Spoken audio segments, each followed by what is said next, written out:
took place in the center. Hello and welcome to censored Broward County Stadium right here in Fort Lauderdale, Florida, at the site of this historic 5-match T20 series between the USA Under-19 women's side and the West Indies Under-19 women's side. We're here for match number 3, right in the middle. Geeta Kokodali, the captain of the USA team, she's got the coin in hand. I'm here with both captains and the match referee. Geeta, she's ready to give it a flip here.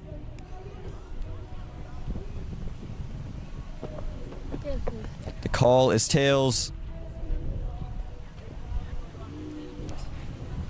And it is a tail, so that means the West Indies Under-19, they have won the toss. Ashmini, I'm going to ask you to stay right here. What have you elected to do?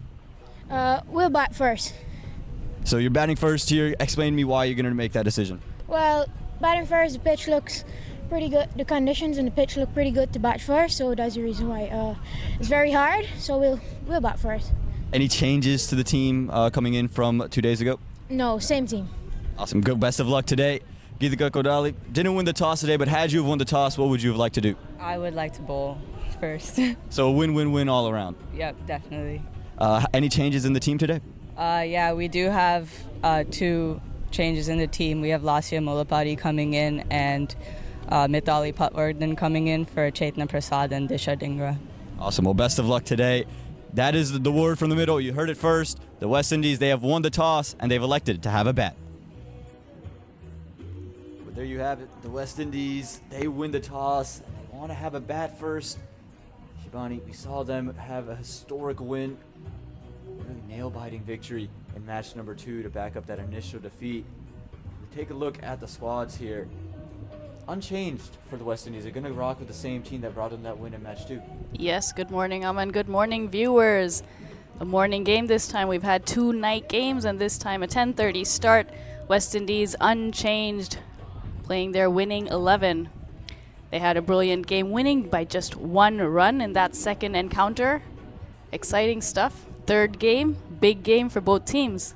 Yeah, it could be a nail-biter once again. Again, that team unchanged. The USA squad, however, a couple of changes. We heard Geeta Kokodali talk about it. Mithali Patwardhan into the 11. She's going to be in. And Lasya Molapati, she's in as well.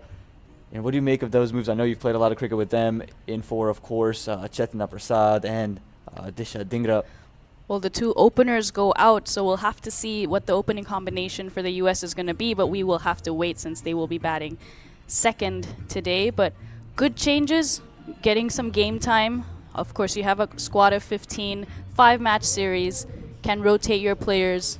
Lasya Molapati, also a left-hander, adding a second left-hander into that batting order, which can be useful. We've seen the right-hand, left-hand combination do wonders in cricket, and this, especially in a T20 format, and in this series as well for the West Indies. And whenever Snigdha Paul's been batting, a lot of singles coming with her that right-hand, left-hand combination too. So a tactical change, perhaps. Yeah, it just changes up the angles in which the field is around. You could see that move at the top of the order.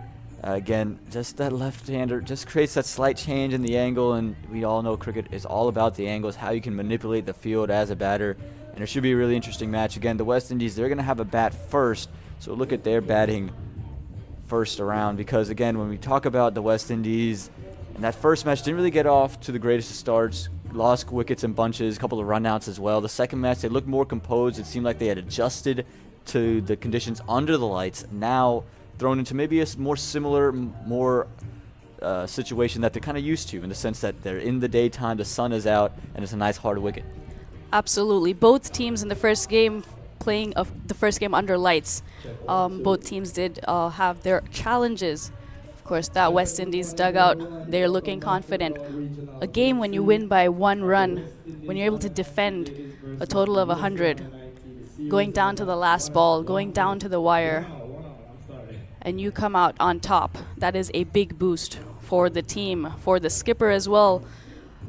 Ashmini Munisar doing very well to keep USA away from winning that game. It was a good chase by USA, especially towards the latter end of the innings. Of course, they were 25 for 5.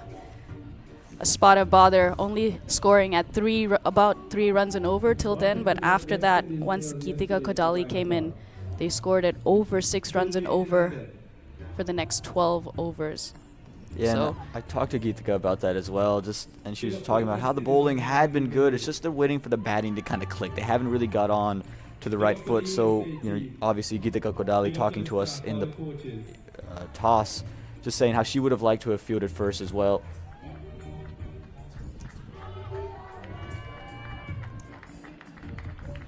Again, you can just take a look. This is a little the last ball of that match yesterday. The fielding has been so good, Shivani. Yes, absolutely. From both sides. Of course, West Indies starting to celebrate after that single, and USA taking a second run. Luckily, West Indies realized, Zeta James, they're realizing what was happening. Had USA taken another single, could have been a super over even. The match would have been tied. But we've seen that on a couple of occasions. It's happened to the USA men. The first time it happened was in a WBBL game where the batters kept running and the bowling side didn't realize that the ball was dead, although the ball was right around extra cover or so. But good awareness by the USA players and a big learning experience. That will never happen again when these girls are playing the West Indies or the US when they're fielding, so they're aware. But yes, the USA getting ready, praying before they come out. Yeah, again, no teacher better than match experience, better than being in a match. You see situations you can never train for, and again, we're ready for another exciting day of cricket. It's set to be another close match. Again, you just expect it with these two sides, the way they've played, and again, when we talk about the West Indies, they're a confident group, but so are the USA. They feel they can go and beat anybody. Why they were so successful in that Cricket West Indies Rising Stars just a couple of months ago, sweeping the whole tournament, going undefeated to a win. And a lot of these West Indian women, they've played on individual islands, but now they're on one collective team. They're, again, just looking to kind of seek revenge for what happened in that Rising Star. Yeah, it's, as you said, exciting tournament, and this series poised at 1-1, this third game. Looking forward to another nail-biter. Absolutely. As you see the two umpires in the middle, the two standing umpires today, Jermaine Lindo and Aditya Gujar. We have the match official as well in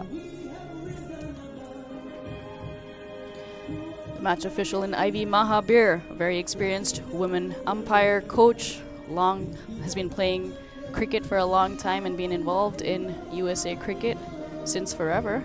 Yeah. Ever since I've been playing, which is a very, very long time. And it's phenomenal to see. That's what we want. We want the expansion of the sport, the growth of the sport, not just on the field, but with every position, whether it's umpiring, whether it's commentators in the booth. We got it all, and that is the goal. As you see the two openers for the West Indies under 19 out there, it's Samara Ramanath and Shalini Samaru. Shalini Samaru in excellent form. In the last game, scored a 40 not out, carrying the bat for the West Indies, batting through the innings. And also in the first game, had a great partnership with Janaba Joseph, scoring 16 runs in that encounter. A change at the top, of course. We've seen Chanel Saw opening the batting with Samaru in both these games. But today, we have Samara Ramnath given that responsibility. Yeah, has just been given one innings with the bat previous to this, only 3 runs, so she's looking to make a statement up top the order. Again, just try to make her mark. We saw, again, a change in opening, and for West Indian side, again, they just won a match. They didn't go with the change lineup, but they have made the change up top.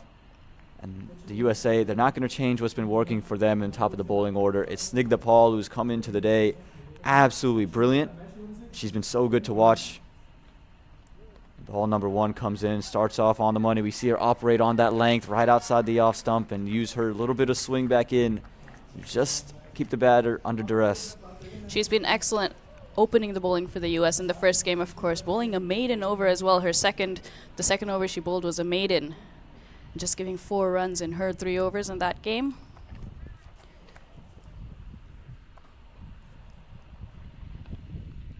Still no runs on offer, and Snigdha Paul hasn't taken a wicket yet, but again, so economical, a 2.67 economy. It's been absolutely phenomenal again for Geetika Kodali up top the order, just keeping the pressure on and forcing, these batters to take on other bowlers and give those other bowlers those wickets. Yeah, providing a solid start up front, very important. And the momentum kicks off like that. This one just straying down the leg side. Going to be deemed wide there, so the first runs come on the board for the West Indies. But you can see the idea from Snigdha Paul, just trying to angle it onto stumps, and she sees Samara Ramanath just on her off stump, just trying to keep that leg stump honest. And she has that offside cordon as well, so whenever she's been bowling outside off stump, those tight lines, lengths, no runs have been taken through that region. Swing on offer. Big appeal there. I think it just struck outside the line, but you can see that one, the first one that's pitched up in genuine movement through the air back into the right-hander. She's been very impressive, not just in these 3 games, but also in the regionals and national championships that happened in Texas. She was great swing there, of course. Impact outside off stump. That one an edge, but it's gone away from the wicket keeper. It's just going to be one out to third man, but that one a genuine edge, nearly the wicket that they were looking for, the USA. Very well bowled there by Snigdha Paul. No slip in place and wide of the keeper, unfortunately for USA. Samara Ramnath happy that she played it. Got a thick enough edge to pass the keeper. Yeah, the first runs for her and Anika Kolan just not able to get her hands over there, but it'll bring Shalini Samaru. Shalini Samaru, Yes. as you mentioned, again opening the batting for the West Indies under 19 in the previous 2 matches. Scored 40 odd in her last not out, so she's a very important figure for them if they want to get across the line.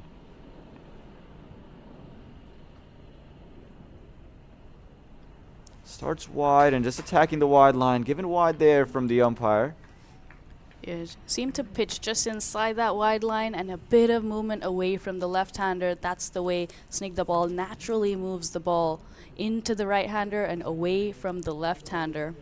Yeah, But Samaru had great intent in the last game. Her and Saw taking quick singles, pushing the ball into the gaps. That time much straighter, and I think this is where Snigdha Paul is going to want to operate.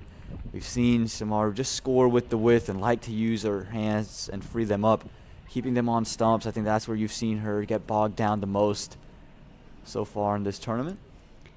Yes, Samaru has been very good through the offside, and of course Geetika Kodali as captain and Snigdha Paul as the bowler, recognizing that, putting a sweeper cover out. You can see just probing outside the off stumps. Snigdha Paul nearly got the second edge, but a great way to end the over. That's 1 over gone. The West Indies are 3 without loss.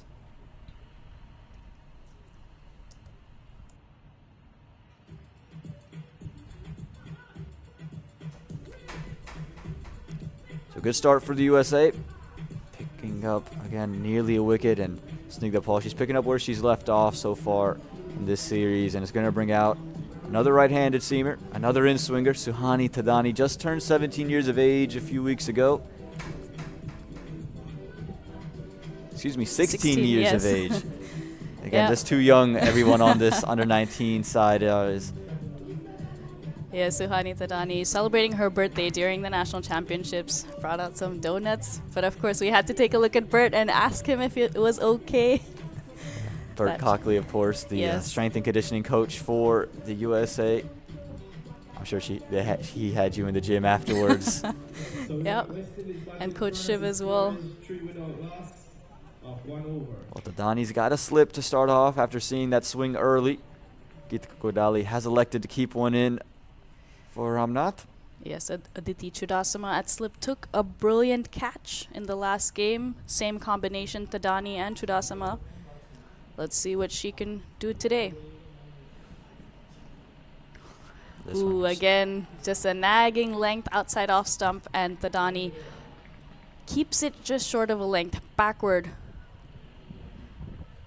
Yeah. Not offering a full length for a drive. Yeah, really impressed with Suhani Thadani. Saw her at the national championships, and again, always looks to be having fun. And she's starting right on the money. Just this prompted slip to move a little bit wider. And that one again, right outside the off stump. Ramanath's going to feel as if she's missed out. That one, no swing on offer. Thought she could cut this one away and pick up some runs. She stayed a bit away from the ball while trying to play that cut. And I think it's You just due still- to the angle that Yeah, she yeah. creates, that swing back in, just trying to keep herself honest and be ready for that one that just might swing a bit.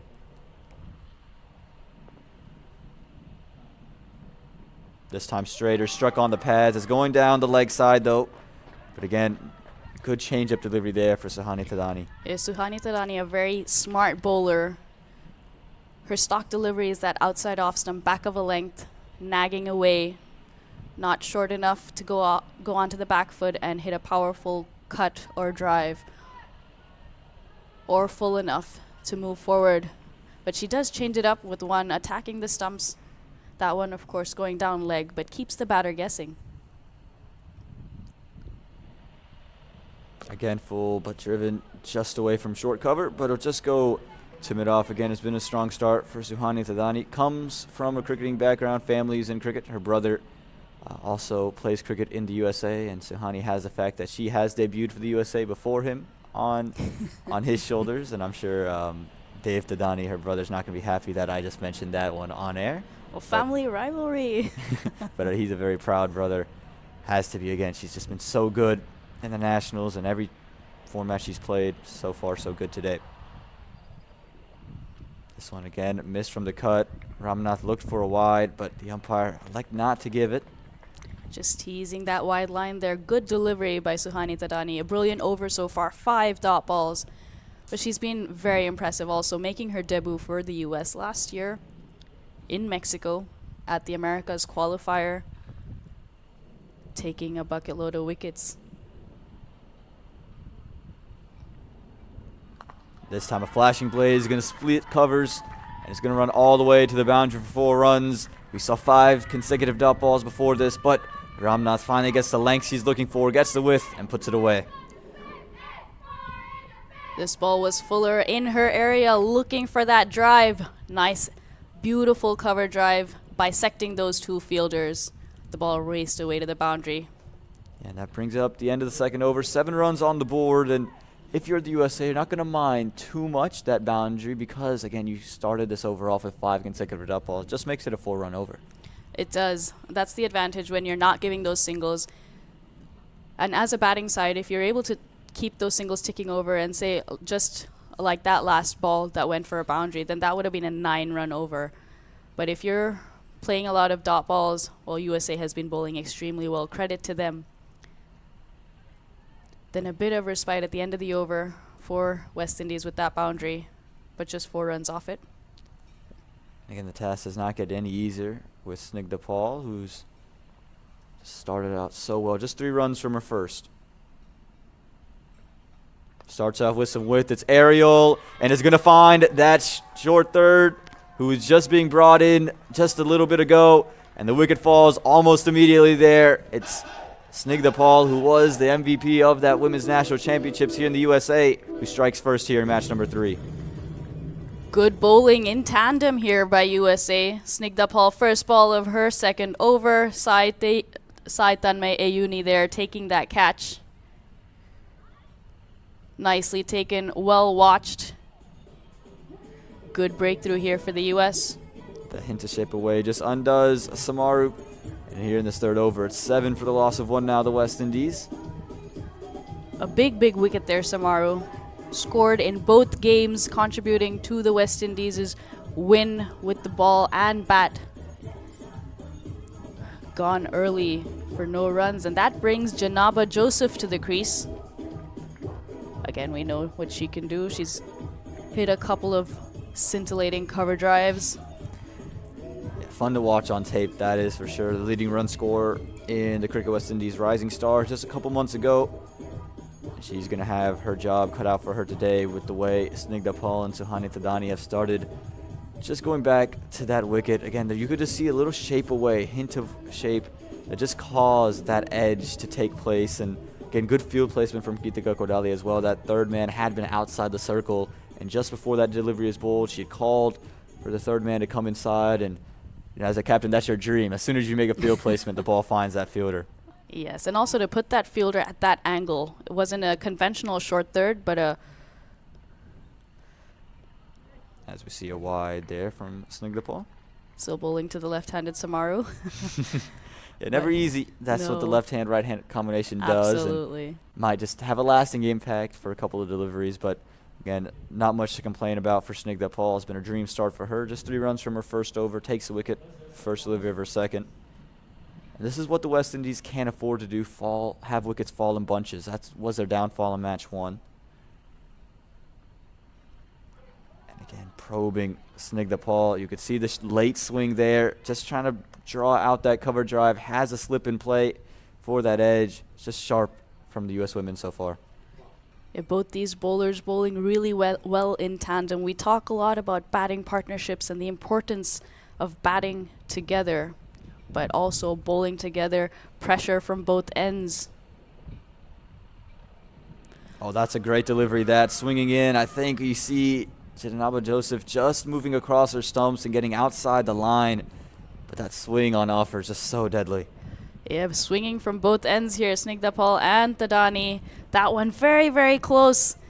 But that initial movement and the movement as the ball was being delivered across the stumps by Janaba Joseph, possibly saving her.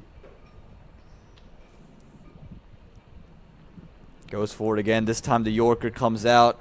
And all Joseph can do is just push it away. This is just strong stuff here from Snigdha Paul. And you mentioned the partnership earlier. Suhani Tadani just giving up 4 runs in her first with maidens to come from it. I think might have just put a little bit of pressure on Shamaru to try to play an expansive shot anytime she saw width. Yes, just 3 runs off the first, 4 runs off the second over. So there is pressure to get a good start. Cutting off the seam on that occasion. This is great bowling here from Snigdha Paul. Just so sharp again. You just see the late movement as well, just drawing the batsman forward, causing them to just open up those pads, and we've seen her strike twice, both times though, just outside the off stump. But both these bowlers going for that nagging line outside off stump, and their changeup has been the ball on the stumps. This time an inside edge onto pads, another great over, just the 1 wide leading to 1 run. And at the end of 3 overs, it's a dream start for the USA, 8 for the loss of 1 on the West Indies. Also, something to note is that we're playing the teams are playing on a different pitch today. So we played on the center pitch for the first 2 games under lights, and now we've moved to the leftmost pitch. So it could take a few overs for the batters to read the pitch, but the USA bowlers, they know what the pitch is doing. Yeah, they've understood, and they've played a lot of cricket as of late, so always good to carry form into these tournaments. And when we talk about the West Indies, again, just trying to adjust pitch much harder today than might have been in the previous couple of days, especially the second match after it was used once. No demons yet so far on this wicket. This one pushed, but just pushed to cover. I was stranded for a moment, Ramnath, but ended up getting back safely.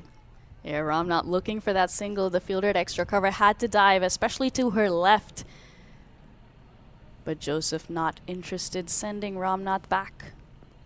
And I think Joseph just understands we don't want to have any runouts. We've seen a lot of runouts for both teams, and again, you're just throwing wickets away at that point. This one pushed to that same fielder this time. Didn't have to move, but the fielding, you talked about it earlier off the air, just been so good from both sides. Yeah, throwing their bodies around, getting their hands to it. You can dive, but also to get your hand to it when you dive, that is important. And both sides have been brilliant in the field. As you've mentioned, we've seen a lot of runouts, but that's also because the fielding and the throwing has been that good.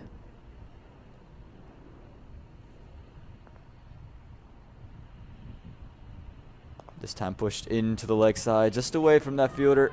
They're going to go get one through mid-on. And again, a much-needed one. You could see the match scramble they were in, the West Indies, to try to just get a single, try to find a way to score off the bat. Didn't do it in that previous over. So just trying to find ways to force and knock that ball around. And we're bringing Jajaba Joseph back on strike. Again, hasn't got off the mark yet. We know how dangerous she can be. Glorious cover drive on her. So this is a prize wicket for the USA. Yep, we have a sweeper cover for that cover drive.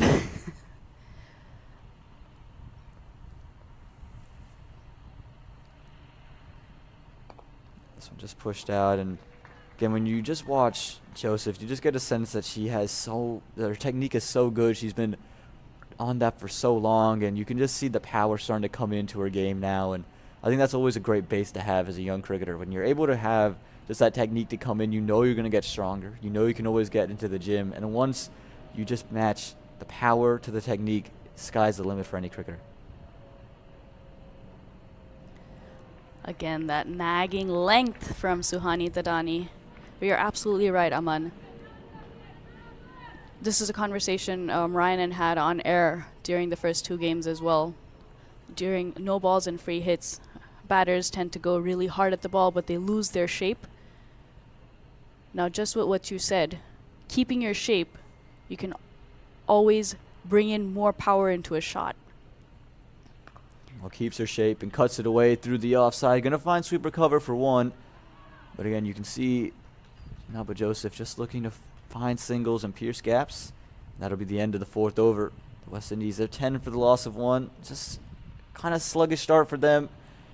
Again, we haven't seen huge scores, but you know that you're not going to want to be sitting at a score of 70, 80 runs, especially on a new wicket that's going to be baked in the sun. You would think 100 is where you need to be. I think that is the benchmark, 100, and anything above that. Yes, we saw in the previous game West Indies scoring 100, and the difference between the 2 teams was just 1 run. So that's very close for comfort. So definitely getting to 100 and seeing how much more they can get if they can get to 120, especially on this pitch, and it's a day game.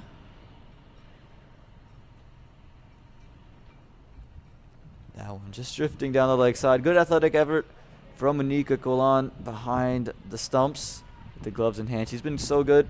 Has caused 3 direct runouts, excuse me. Is listed as the best fielder, as a wicketkeeper. You always have that benefit on the stat sheet. But again, not to take anything away from her. She's been really good with the gloves in hand. Also with stumpings behind the wickets, has been very, very good. This one just creating that idea for Joseph that she could play a luscious drive, but not to be, again, that just late movement back in, just creating problems for the West Indies at the moment. Late movement, and also it was a fuller delivery, and as she released it, it was almost close to the offside wide line. And when it's that line, the batter has to reach a bit more. That one's far too close to that wide line. It's going to be a wide through the offside. But you can see the plan here from Snigdha Paul. She's just trying to get Joseph to open up, and I think we'll see maybe in 1 delivery, 2 deliveries, that just will start a little straighter, and she's just going to try to get it to sneak through the gate and through the defenses of Janaba Joseph. Plans have been good by the USA bowlers, and the execution as well. This one is straighter, but the defenses remain strong for Joseph. Again, such good technique on her. It's going to take a lot to go and chink that armor. You read that, Aman? You just mentioned that she'll be looking to get through her defenses, swinging it in, and that's what she tried. But as you said, Janaba Joseph, technique is good. Watching the ball closely, she's been in great form. A good battle here. Yeah, in the U.S., they'd feel very comfortable as another dot ball comes through. They're not giving up any runs. They're just keeping the flow of runs down. But if you're the West Indies, you have to imagine there's going to be a new bowler coming on at some point. But now the pressure becomes you have to take them on. You give yourself no opportunity, and you could lose wickets in that fashion.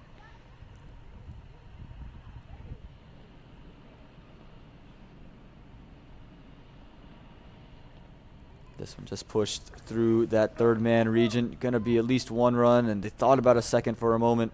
But again, good work in the field from the USA. No 2 to be had. Nicely played there by Janaba Joseph. Soft hands, guiding that down to the 3rd man region. Very lucrative shot, that one. Yeah, Can get a lot of runs behind square. Yeah, just have to get it between the fielders, and Janaba Joseph understands where the gaps are, knows how to pick it. That on display. This time it's driven through the offside. Is going to go to sweeper cover. Just going to be 1 run. And the West Indies starting to throw their hands around a little bit more now, starting to just be a little bit more positive, which is what you're going to want to do as we come to the tail end of the power play. They do have the gaps, the sweeper cover and the third man fielders out, so you have a single opportunity there, but the USA bowlers have been really good to not allow the batters to access these areas. This one again pushed through the offside. Just going to be one. Oh no, it's going to be four. No, it's just going to stop up. A little bit of a misfield. And it didn't lead to any extra runs, which is maybe the wildest thing that happened on that play. It went through the fielder. You thought probably 2 on offer, but they're just going to settle for the 1 run. 5 overs gone, 16 for the loss of 1. Maybe it was 2.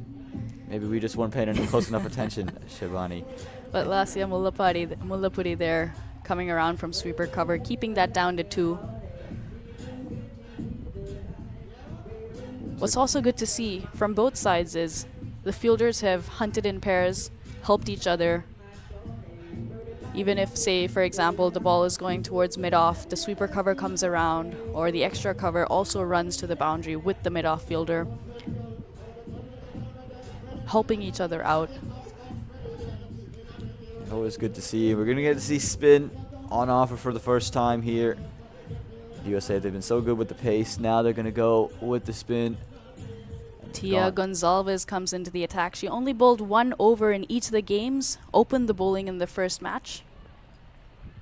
This time bowling the 6th and the final over of the power play.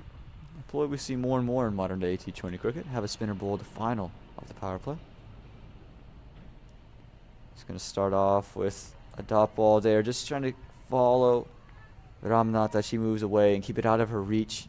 Again, Gonzalez, he's a smart bowler, keeps mixes things up. Also has some quicker ones, can loft it up. As we see right there, that one's pulled away though, probably a no ball as well. It's just going to be 1 out in the deep, but it's going to be a free hit. And a chance for Janaba Joseph to show off the power and timing that she possesses. Yes, a loose delivery there. Above the waist is a no ball. But Ritu Singh there, deep mid-wicket.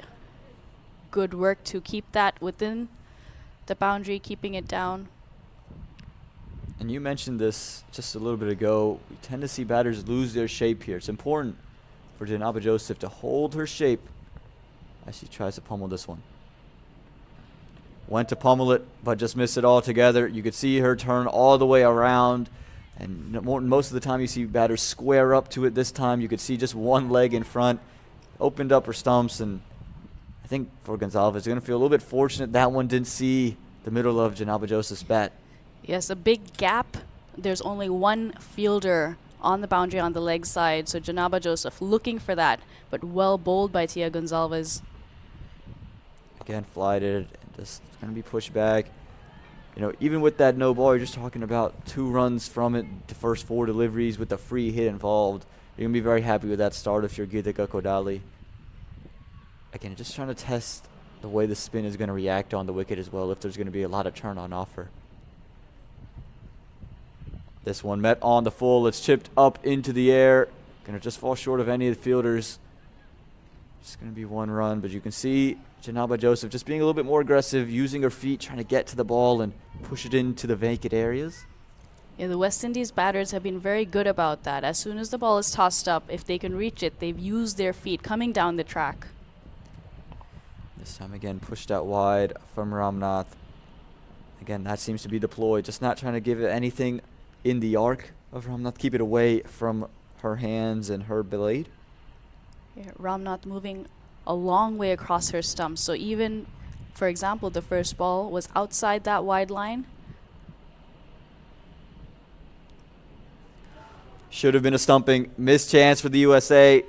Anika Kolan, we talked about it earlier. She's been so good behind the stumps. This time unable to collect it. And Ramnath survives. Very well bowled by Tia Gonzalez. A difficult one there, pitching right under the bat. Unfortunately, Anika Kolan not able to collect that. And at the end of 6 overs, it's 19 for the loss of 1.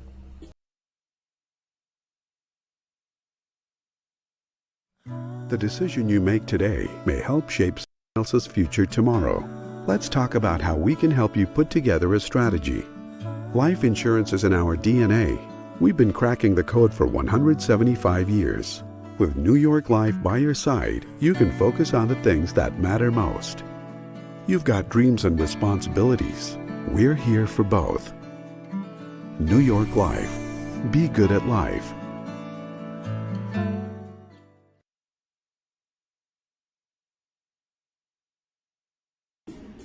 Badri Raju comes into the attack.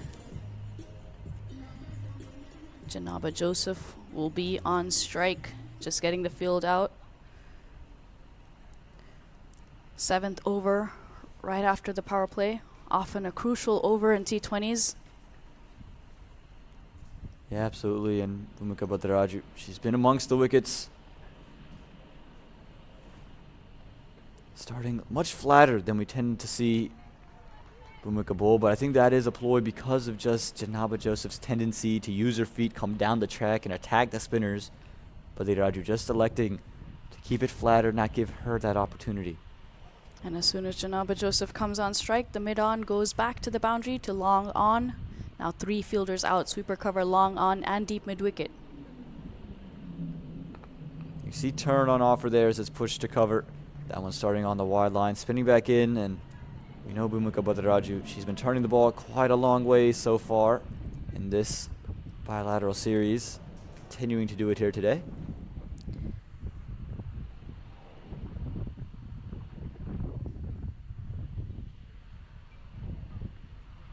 Again, turn this time cut, but cut straight to the fielder. You know, Bhumika Bhadraju, you get the sense that she's such an important bowler for the USA. She's a wicket taker. And when she's out amongst the wickets, it always feels like the USA are ahead of the game. Yeah, a wicket-taking bowler flights the ball, creates stumping opportunities, catch opportunities, is able to turn the ball on pretty much any type of wicket. This time an under edge, gonna miss and evade that off stump, but I've just been impressed. Bhumika Bhadraju, known for the loop and the flight that she's given, showing that she's not just a one-trick pony, changing it up, being much flatter. And you're going to use the loopy delivery as more of a changeup.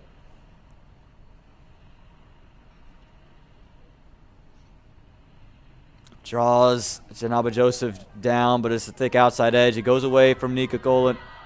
It's going to be at least one. It is going to be one. Nearly the stumping, nearly the catch opportunity the USA were looking for. Janaba Joseph, she's going to survive.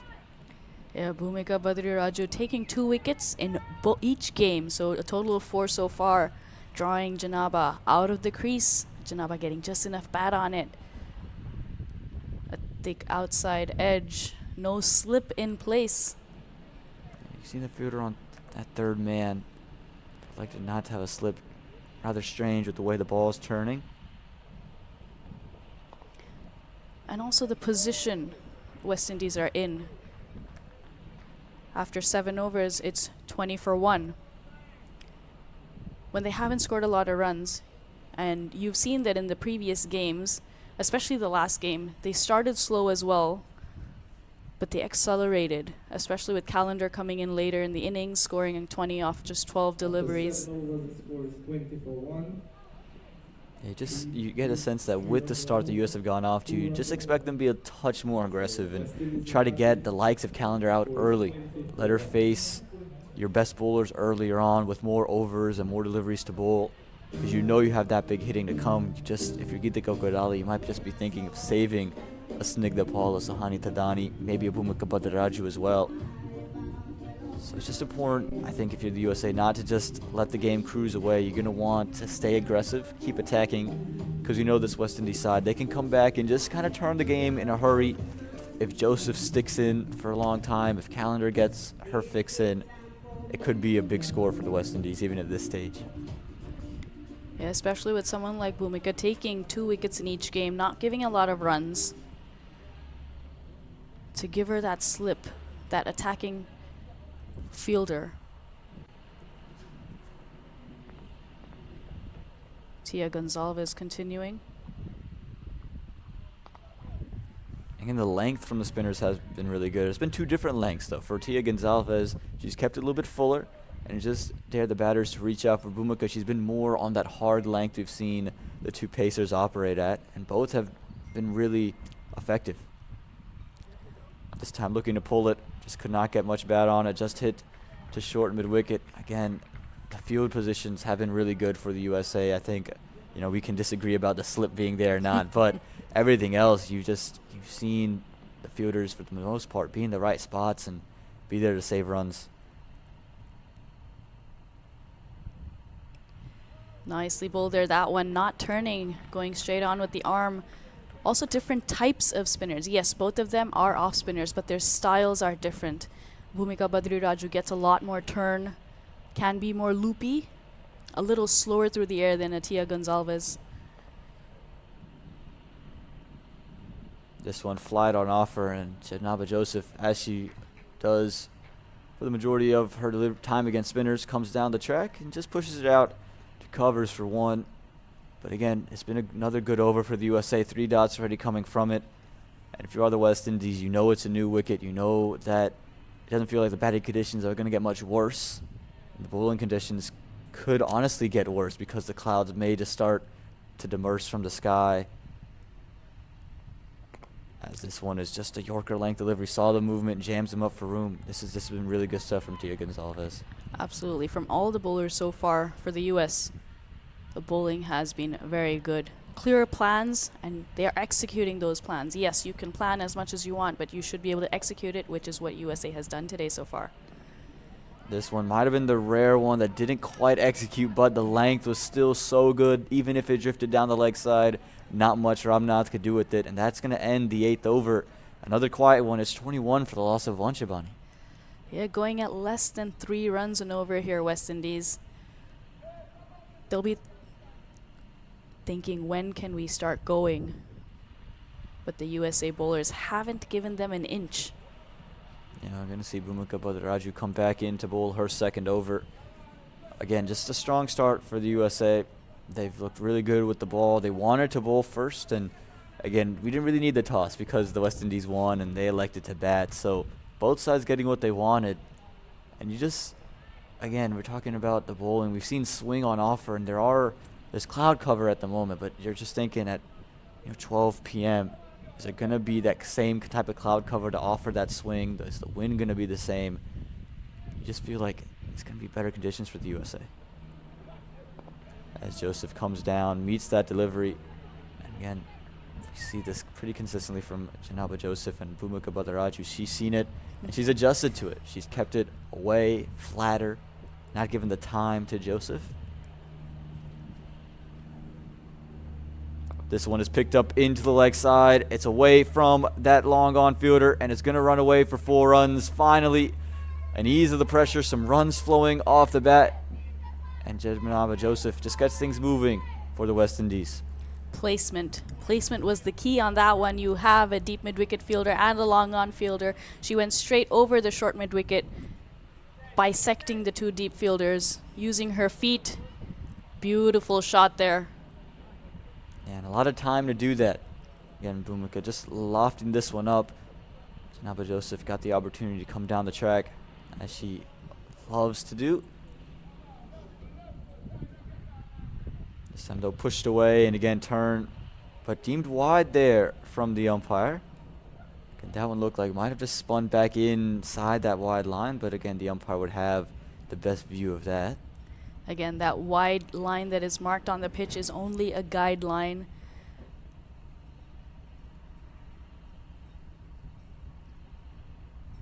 This one flighted up again and is pushed into the offside. It's going to find super cover for 1. But Janaba Joseph, she's not going to hang around anymore. She's played 27 deliveries. She's now looking to take the attack to the American bowlers. We've seen that from the West Indies batters. They've taken time to settle in, except Callender, but of course she came in right at the end, last 3 overs or so. But Shalini Samaru in the previous game also taking her time to get in, but batted through the innings and ended up on 40 off 55 deliveries.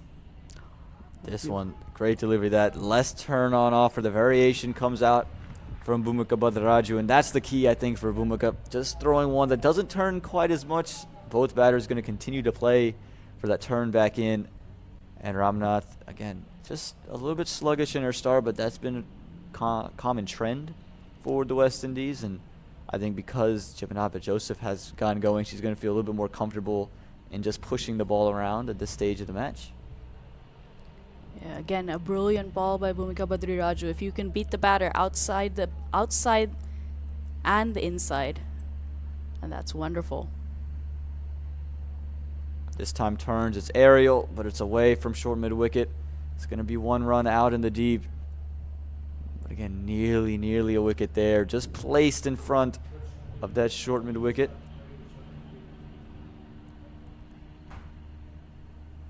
It looks like, of course, West Indies, with that boundary of Janaba Joseph earlier in the over, they're looking to accelerate. Again, comes down, again pushing in that same region, but short mid-wicket this time, gets a hand on it. Gonna keep it to just one. Again, good efforts in the field from the USA. And finally an over that might excite a West Indian fan. 9 overs gone is 29 for the loss of 1. 8 runs coming off the 9th over. West Indies starting to get a bit of a move on here. We did see in the previous over drinks being run out, and again now maybe some messages being passed as well.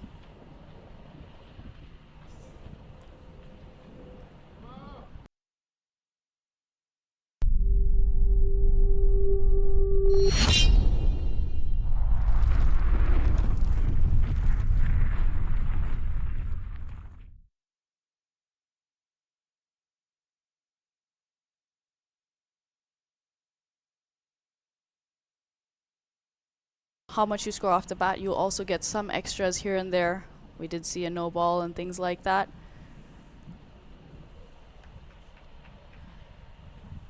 But as the partnership builds, it brings some stability to the innings, and now they can start accelerating. Yeah, gonna be hard to accelerate though with Tia Gonzalez with ball in hand. She's just given up 2 runs and over 4 runs from her 2. And again, it hasn't opened up a lot in the field either. You see a deep backward square, a deep mid-wicket, a long on, and a sweep recover mid-off in the ring.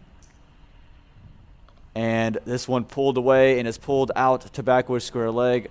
Won't be deemed a no ball because of the initial movement from Janaba Joseph.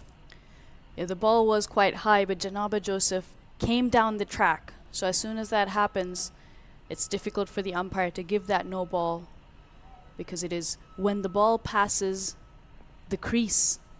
If the ball would have been above the waist, then it is a no ball. I'm sure that's much to the distaste of you as a batter. And anytime you get a full toss and you come down, you're like, oh man, should have probably stayed in my crease, would have gotten a free hit. Yes, but if it's obviously going to be above your waist, then yes, it is given. But as a spinner, nicely played there. Quick single. Comfortable at the end. Yeah, running's going to be important. Again, the boundary's not flowing. We've only seen the one, just 2 in the innings, and we've just seen 1 since that power play has ended.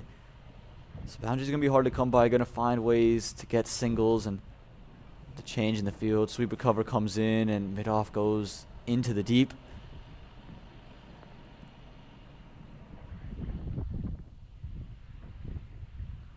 As this one, you can see Janaba Joseph was just looking to square up, just rushed onto her.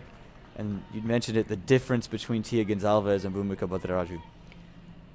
A bit quicker, and that one too full. Yes, she saw the line, it was middle and leg, and looking to go leg side, but a little too full to play the shot she was looking for. This time uses her feet and pushes it out to long on. Again, just got to find ways to push it into gaps. Whilst the balls are there. Direct hit out from the deep, and we've seen quite a few direct hits in our time here in Fort Lauderdale. And again, the fielding has just been really good. That time Snigdha Paul rifling it in from long on. And she's been kept busy at long on, ensuring those good shots are just kept down to 1. This time another full toss, straying down the leg side. Backward square has got her work cut out for her, but she's not going to get there. It's going to be 4 runs. A real loosener that from Tia Gonzalez. Usually so tight. This time full toss, and helped around the corner. Easy 4 for the West Indies.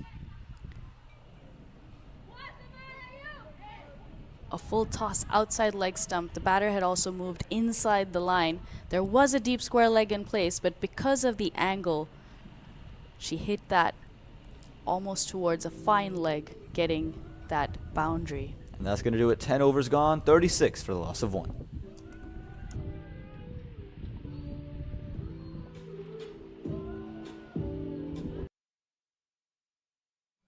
The decision you make today may help shape someone else's future tomorrow. Let's talk about how we can help you put together a strategy. Life insurance is in our DNA. We've been cracking the code for 175 years.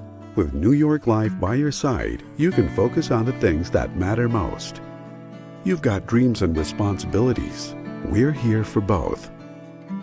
New York Life. Be good at life.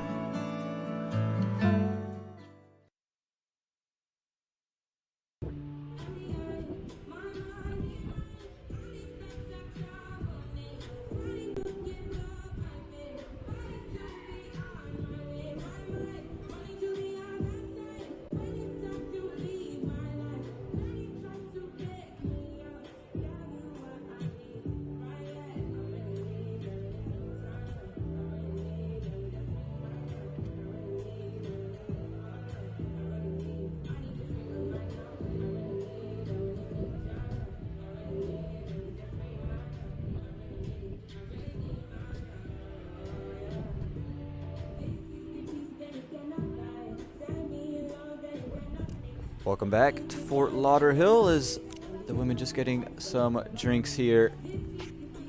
Drinks break at the 10th over. The heat is ridiculous. The humidity even more ridiculous. 10 overs have passed. 36 runs on the board. The West Indies are going to need to get a move on things. And they did start to get a move on after the 8th over. So 2 overs of good runs for West Indies. Boundaries in both overs. And right after the drinks break, we see Captain Geetika Kodali coming on.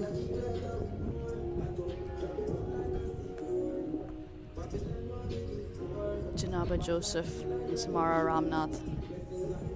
Both of them looking more aggressive, playing with more intent, each getting a boundary. Yeah, again, they've just been able to attack on some of the looseners, and Geetika Kodali, we know how sharp she is. Hasn't taken a wicket yet, but her 3 economy across 2 matches has been really spectacular. And we know what kind of star power and what kind of firepower she brings. Played in the Fair Break Invitational in 2020, or 2022 rather. 2020 just blended all the years together, hasn't it? But took 4 wickets in that tournament. It starts off with that nagging length right outside the off stump. She's been very good with that. Whenever she comes on, in the second game, she bowled the 7th over. In the first game, she bowled a little later like she has today. But she's been very good with that outside off stump. That ball not there to hit, just short of a length. Also has pace. This one is an outside edge. Is going to find third man out in the deep. And as you mentioned, with the pace of Geetika Kodali, very rarely are you going to get to see a third man inside the circle. Probably the quickest bowler on this USA under-19 women's side. The crazy part with Geetika Kodali, usually known for her bowling, maybe the batting has might had the biggest impact across the 2 matches we've seen so far. Absolutely. In the first game, leading her team, staying not out in both games, almost taking her team over the line in the second game as well. This one pushed, but pushed straight to short cover. Again, it's just good work from the USA. They've kept things nice and tight, and for Geetika Kodali just coming in, she's just been on the same spot for 3 straight deliveries. She hasn't given up any length, any width. She's just going to be on the same spot and daring Ramnath to do something different, daring Joseph to try to change it up.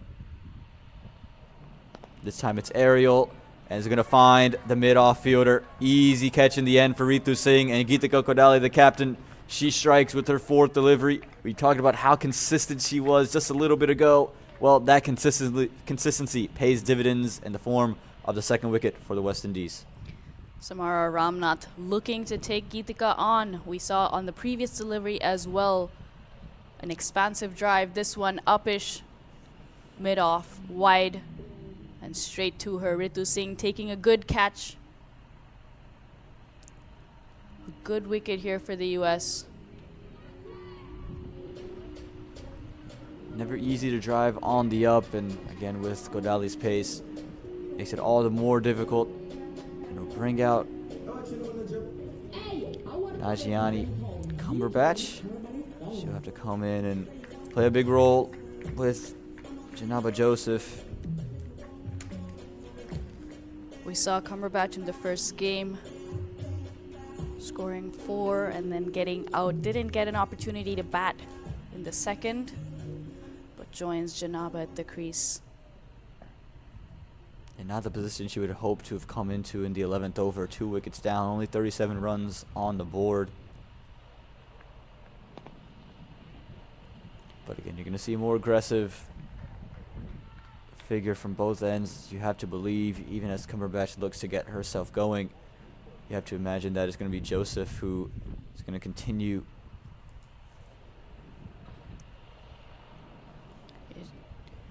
Janaba Joseph continuing her aggressive intent from the previous 2 overs. This time gets a fuller delivery. It's just squeezed behind to third man. Going to push for 2, and they're going to go and get it. This is good running from Janaba Joseph. She's seen a partner fall, and she's just looking to keep the runs flowing. At the end of 11 overs, it's 39 for the loss of 2.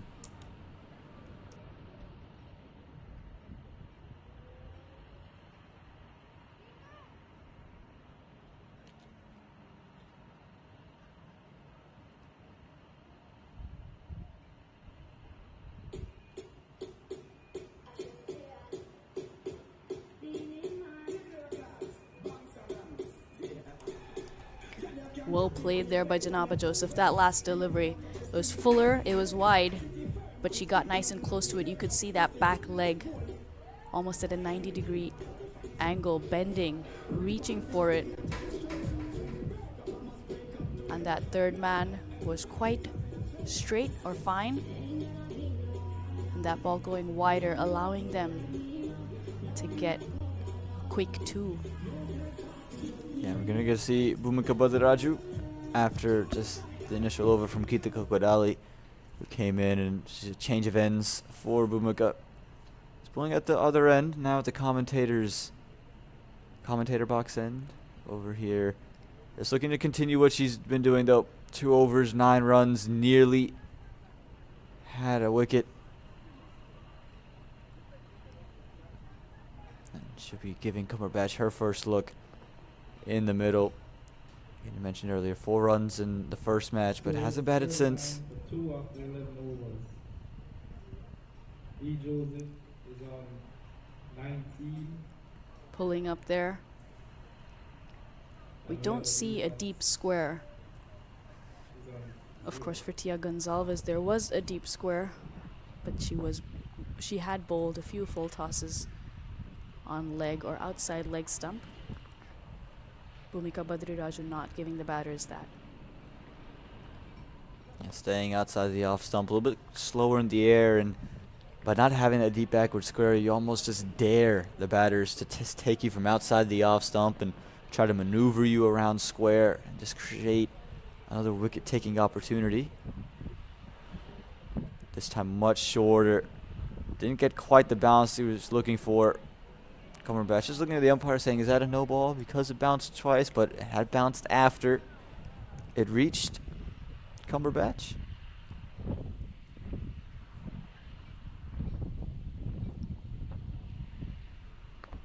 And just a push, and going to be a single out to long off. Good sharp start here for Bhumika Badaraju. Yeah, if the ball bounces twice before the popping crease, the crease where the batter is standing, then it is a no ball. But if the second bounce of the ball is after that popping crease, then it is a legal delivery. So although that ball bounced twice, as Aman said, the second bounce was after that crease, so not a no ball. This one is going to be cut into the offside super cover. Just going to collect it. And Joseph, who wanted a second, turned down. Again, probably a good call in the end. That Mitali Patwardhan throwing it in. Yes, getting to the ball quickly. and throwing it in without any delay, denying the batters a second. As this one is going to be aerial down the ground. It's just going to bounce over to that square fielder on the onside. Again, but you can see the intent here from Cumberbatch. She's also probably been given the instructions from the dugout. You're not there to sit in. You're there to accelerate and just support. Janaba Joseph at the other end.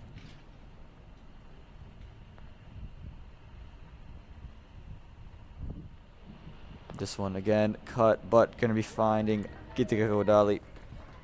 Just sitting there and gets up a little bit gingerly, but that'll end the 12th over. Another good over for the USA, 42 for the loss of 2. You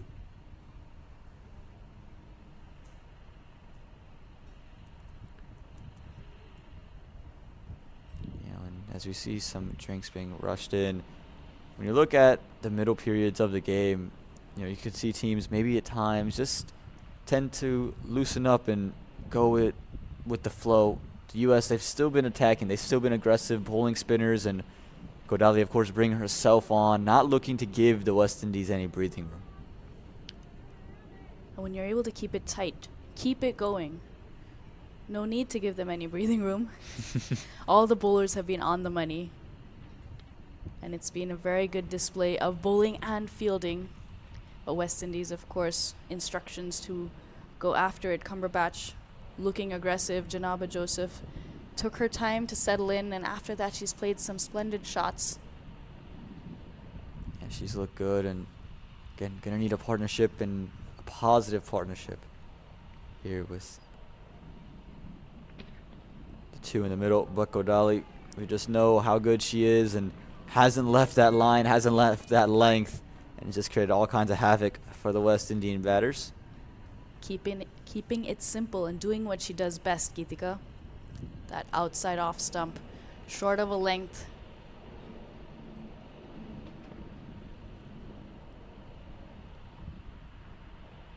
This time a little bit of swing in.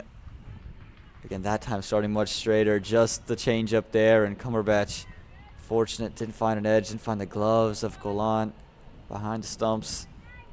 And it's just a strong start for Gitika Kodali.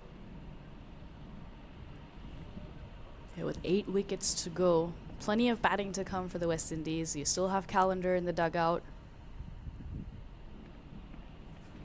Another great ball here, Gitika Kodali. A little bit of shape in, just missing that outside edge. Again, just didn't leave that length, and daring the batter to drive.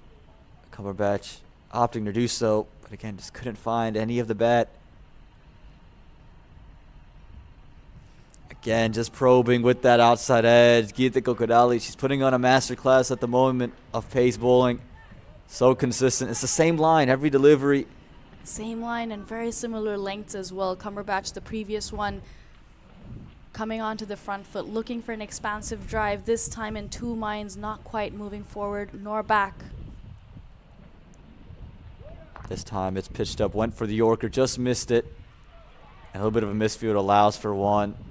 Again, the fielding's so good. Rare to see a misfield, but that rare misfield from Ritu Singh just leaks a single, but still, it's just another really good over. Even with that single, Cumberbatch gets off strike, but still the pressure is there. If you're Janaba Joseph, you know you can't have a 1-run, a 2-run, a 3-run over anymore. You have to find ways to score at least 5 and over from this stage on, and that would be a minimum. Also, the question is, do you go for that boundary? 1 ball left, only 1 run off the over, or do you look to take a single so you can take strike for the next over? Gitika Kodali pushing the mid-on fielder back to the boundary. And the Yorker comes out, and nowhere to go for Janaba Joseph. A masterclass at bowling from Gitika Kodali ends that over. She's just given up 4 from her first 2 with the wicket in hand. 13 overs gone, 43 for the loss of 2. Yeah, we were talking about, is she looking for a boundary? Is she looking for a single? Gitika had other plans. A Yorker there, toe-crushing Yorker. Janaba Joseph doing well to keep it out of the stumps.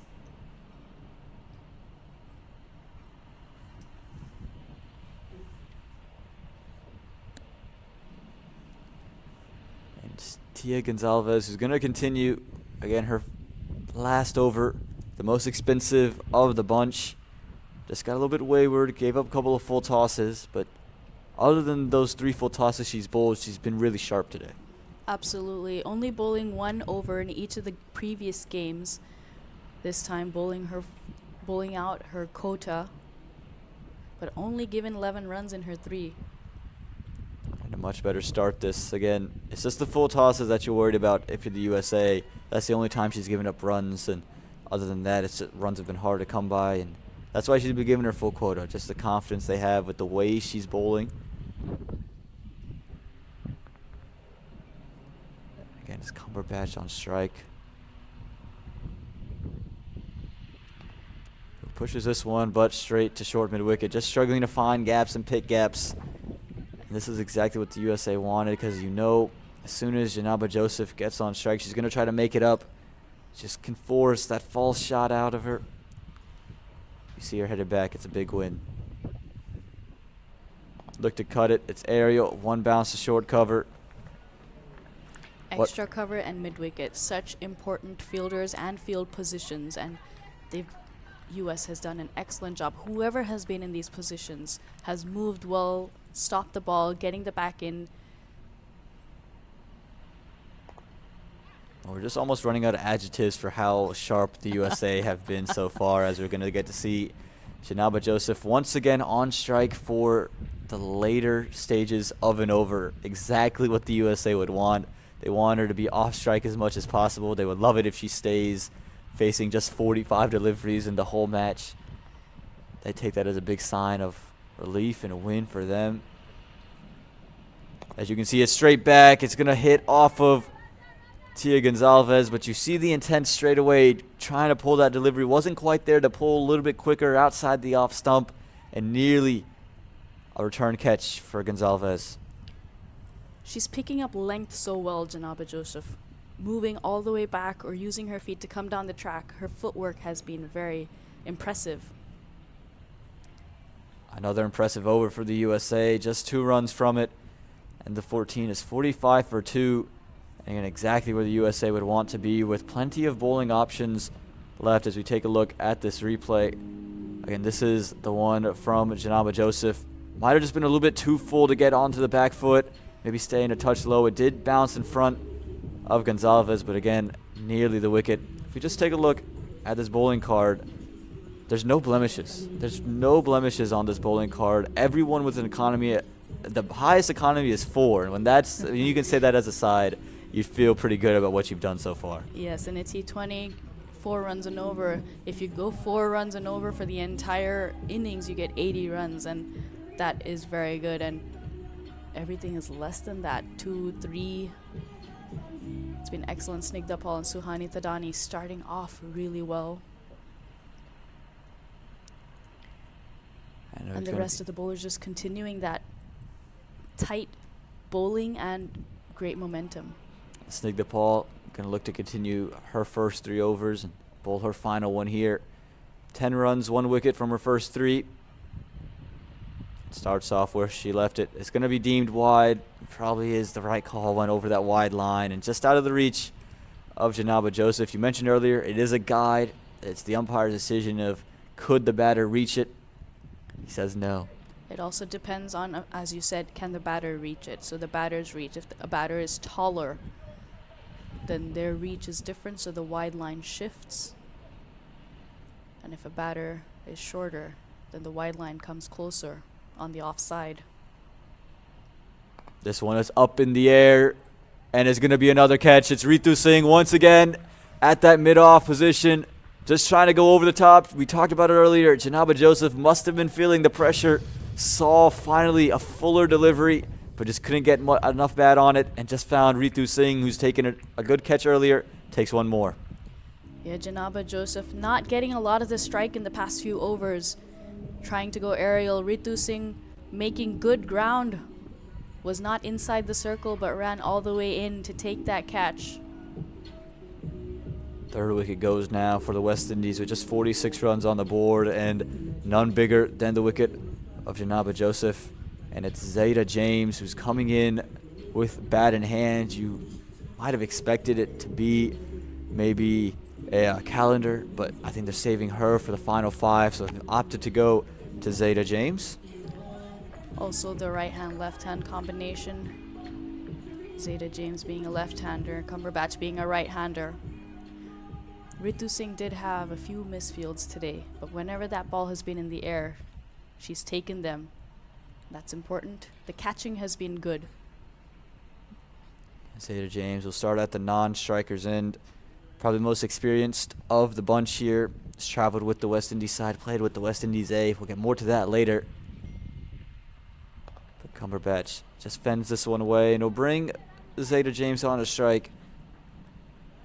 And I'm sure you've seen a bit of her through your time, just here and there, and again was part of that West Indies squad, played with the West Indies A earlier this year, and again, just a really talented young cricketer that should be a really good talent for the West Indies. Yes, very talented, also very positive, enjoys water sports as well in her free time.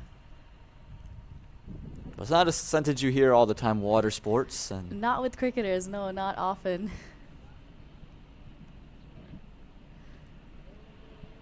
that one's going to be a wide start up, more conventional wide that time. But you mentioned water sports. I'm having a hard time thinking the last person that's said to be cricket or non-cricket that said that they enjoy a good water sport. Everyone enjoys a good swim, but not sure everyone enjoys a good water polo game. Or having a hard time thinking of water sports, to be honest with you, Shivani. We're so used to seeing a green field. This time much straighter and just worked through the leg side. Good positive start here for Zeta James. She picks up 2 from her first delivery. Again, it's a placement.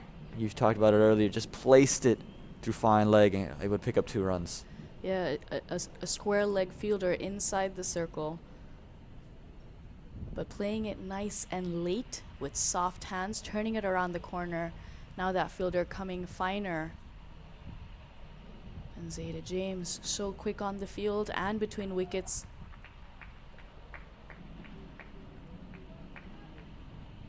Also with the experience she has, having traveled with the West Indies team, playing for West Indies A. This time it's pushed in through the offside. Going to be at least 1, and it's just going to be 1. And sneak the ball, just opting to be a little bit fuller, keep it away from the arc of Zeta James. But it brings Cumberbatch on a strike, and again, she has had her struggles so far in the middle. At times, just unable to get off strike. He's going to need to find a way to just pick up 1 or 2 and keep the scoreboard ticking.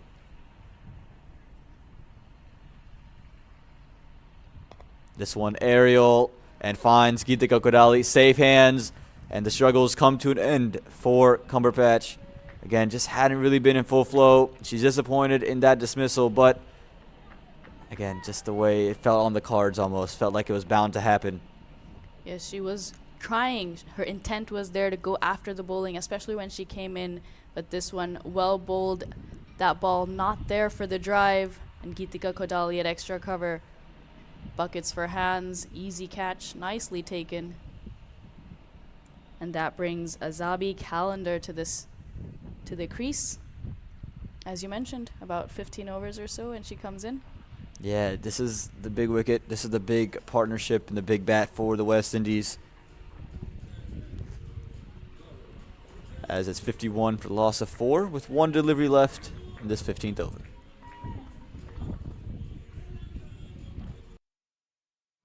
The decision you make today may help shape someone else's future tomorrow. Let's talk about how we can help you put together a strategy. Life insurance is in our DNA. We've been cracking the code for 175 years. With New York Life by your side, you can focus on the things that matter most. You've got dreams and responsibilities. We're here for both. New York Life. Be good at life.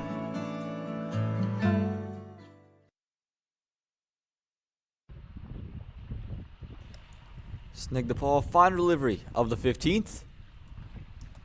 And left alone there from Calendar. So that'll do it. 15 overs gone. 2 wickets in the over for Snigdha Paul. And her spell ends 16 for 3. And at the end of 15, it's 51 for the loss of 4.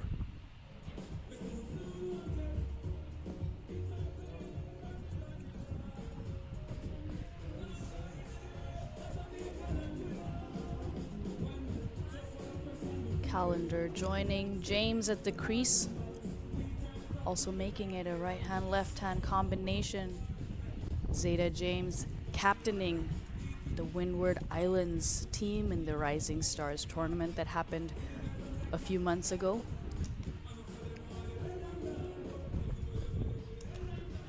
Yeah, and they've gone to Bhumika Bhadaraju with the ball in hand and getting 4 economy rate, and she'll be bowling into the left-hander, so that's going to be a matchup she likes, but an interesting call in the last 5 to bring on a spinner, especially one who does offer a little bit more flight and is a wicket taker. We'll see if it pays off for Captain Geetika Kodali. Starts flat though, and I think that's probably where she's going to want to be through most of her over. We've seen in the previous games Geetika Kodali being comfortable giving her spinners the ball in the death as well. This one again pushed and just gonna beat that fielder inside the circle on the offside. Makes an easier single. And again, this is another matchup. It's Calendar, who's a big hitter of the ball, likes to swing, throw her hands through the line. Now she's got Bhumika Bhadaraju, who turns it quite a well away and back into the right-hander. We'll see what the plan is here from Calendar and what the plan is from Bhumika. I think this is really a matchup where ball is going to spin back into the right-hander, and we know that Calendar is going to swing and go at it. And we've seen that Calendar likes the square leg region, so therefore deep square leg going out, sweeper cover coming into the circle. Goes into the leg side almost immediately. Going to pick up one down there. You can see her square herself up as soon as she's picked the length. I think for Bhumika that would be a win. She just doesn't want to give Calendar the ability to free her arms and throw it into the leg side, more so make her manufacture that shot. Keeping it flat, so she goes on the back foot, but not short enough to take full toll. But if she tosses it up, it gives Calendar the opportunity to dance down, go over the offside as well if needed. This one just pushed into the offside, but no run on offer. Again, never easy to get in and get going straight away, and that's the position both Zeta James and Calendar are in. Yes, Aditi Chudasama there at point.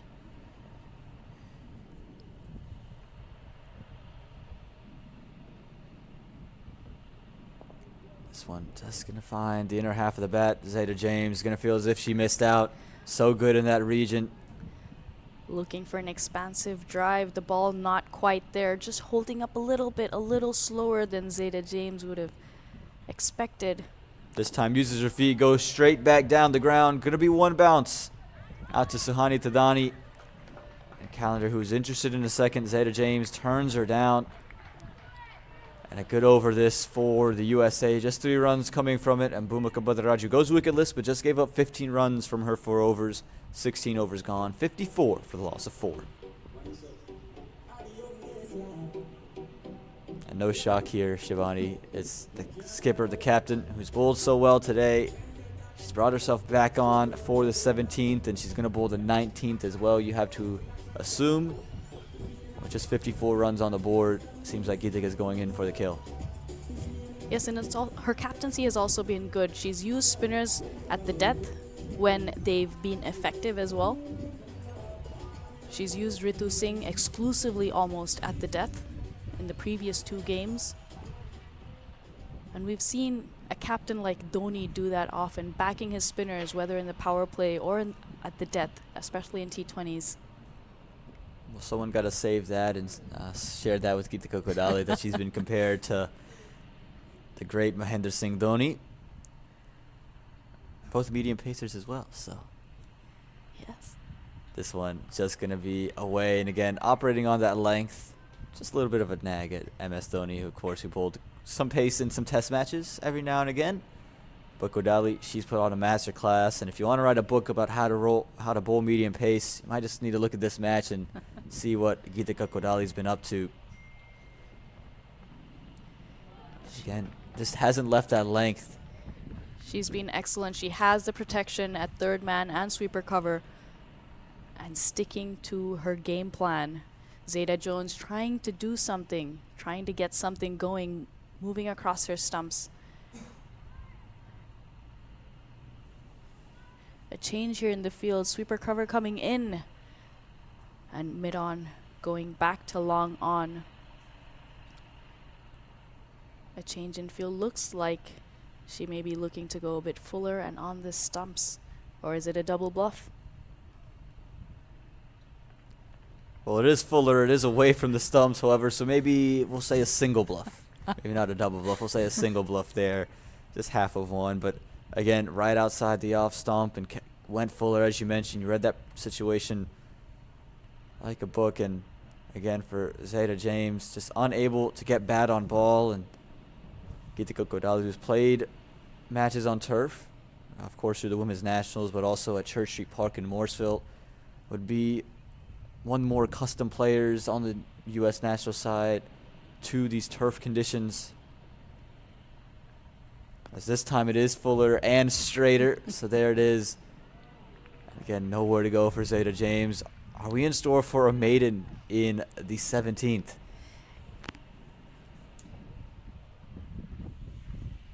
That long on fielder, the previous delivery had come into mid-on and the sweeper cover was sent out again. And Zeta James looking to go over that mid-on fielder. Pushes it straight back, and they are going to go get one. Maybe commentator's curse on that maiden over as Ritu Singh comes sliding into your screen. But again, another really strong over, sharp over from Geetika Kodali. With just one ball to go, Calendar's been off strike the entirety of this over, which is another big win for the USA. And if she wants to go and hit, she's got to hit with one ball. Yes, Aman, and it happens every time. As soon as you say, oh, 5 good balls, 5 top balls, the next ball is either a boundary or at least a single, and you're like, it may be a maiden over, but as soon as you say it, it's almost like we're jinxing it. Commentator's curse. Commentator's curse. We just got to stop saying it. I think that's what all the fans are telling us. They're screaming at the screen, stop saying things. Just if you think it, keep it to yourself. Exactly. This one slower, fuller, straighter, and nowhere for Calendar to go. A great over from Geetika Kodali. And just gave up one run from it, and at the end of 17 is 55 for the loss of 4. This is looking very good for the U.S. 3 overs to go. They'll be happy to keep West Indies under 100, which is what they gave last time, but looks like less than that this time as well. Maybe around 70 to 80. They chased down 70. They chased down 80 with, I don't want to say much ease because they were 25 for 5, but they did it in 17 overs, led by Geetika Kodali. So they feel comfortable chasing 80-odd runs, and we're gonna have a change in bowling. It's Ritu Singh, who's been good with the ball, keeps the hat on, which Ryan loved, and I love it as well. She's gonna come in to bowl this 18th over and possibly the 20th.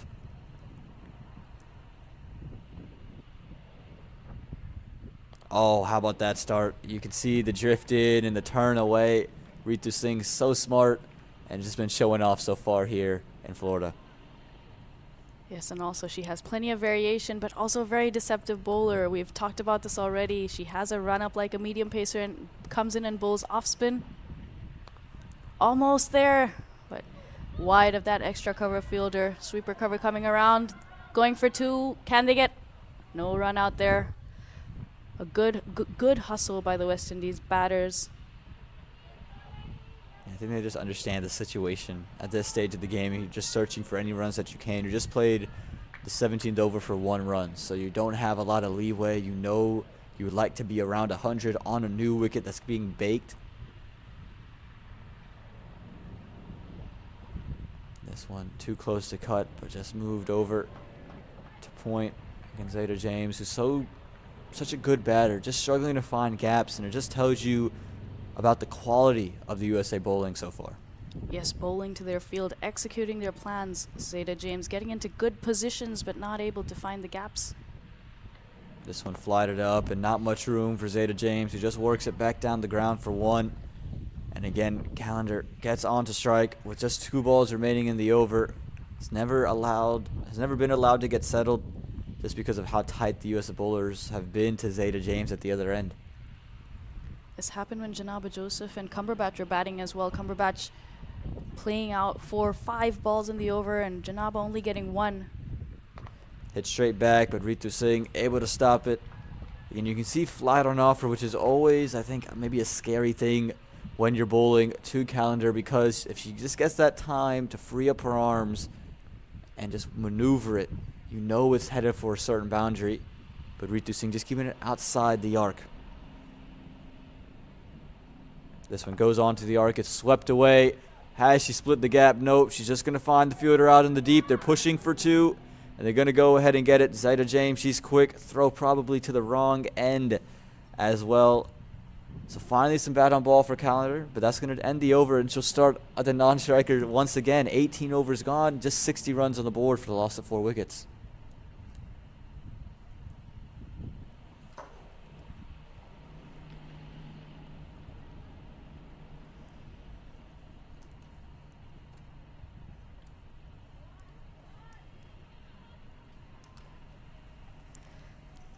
Well, we're going to get to see a change in bowling. It won't be Geetika Kodali, who we expected to bowl the 19th.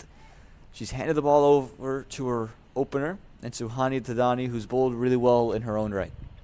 Absolutely, only giving 6 runs off for 2. Won't get an opportunity to bowl her full quota, but she will bowl her 3rd over. Zeta James on strike.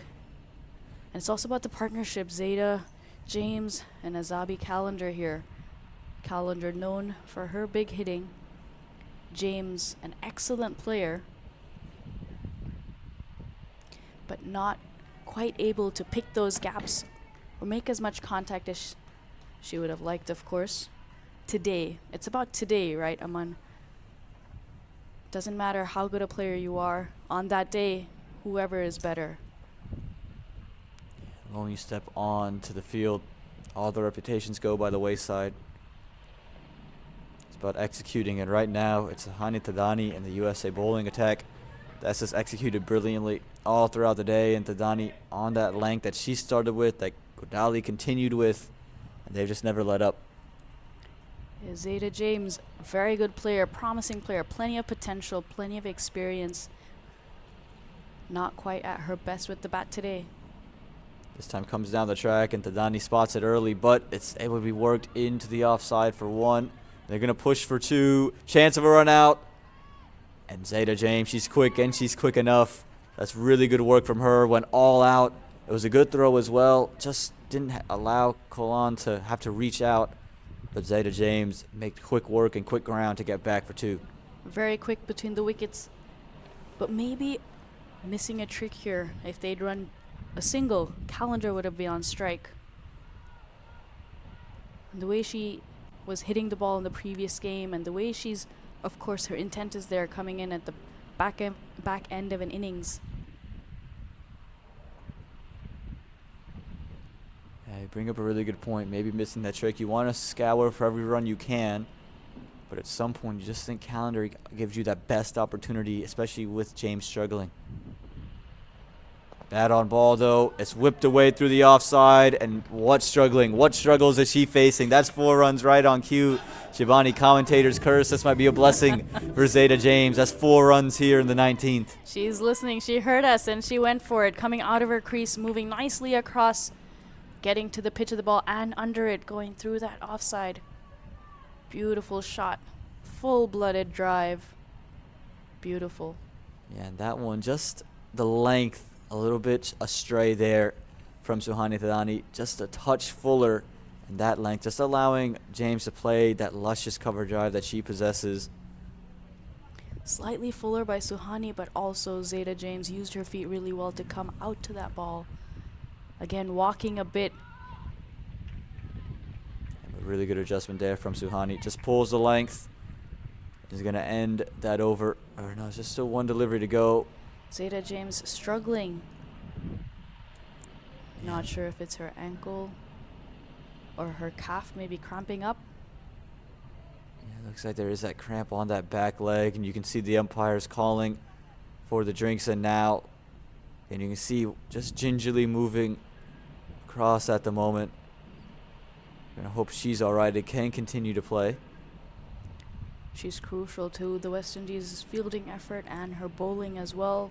Left arm spin. Yeah, you see right there. I'm not sure if the ball caught her on the way through, but it doesn't look like that would have been the issue either, because it looks like it is that upper leg that is just cramping up. Again, very hot, very humid. The sun has been out. It was rain earlier today. The way it started raining, I was like, oh my God, there's rain. When is it going to stop? But then it only rained for like a minute or two.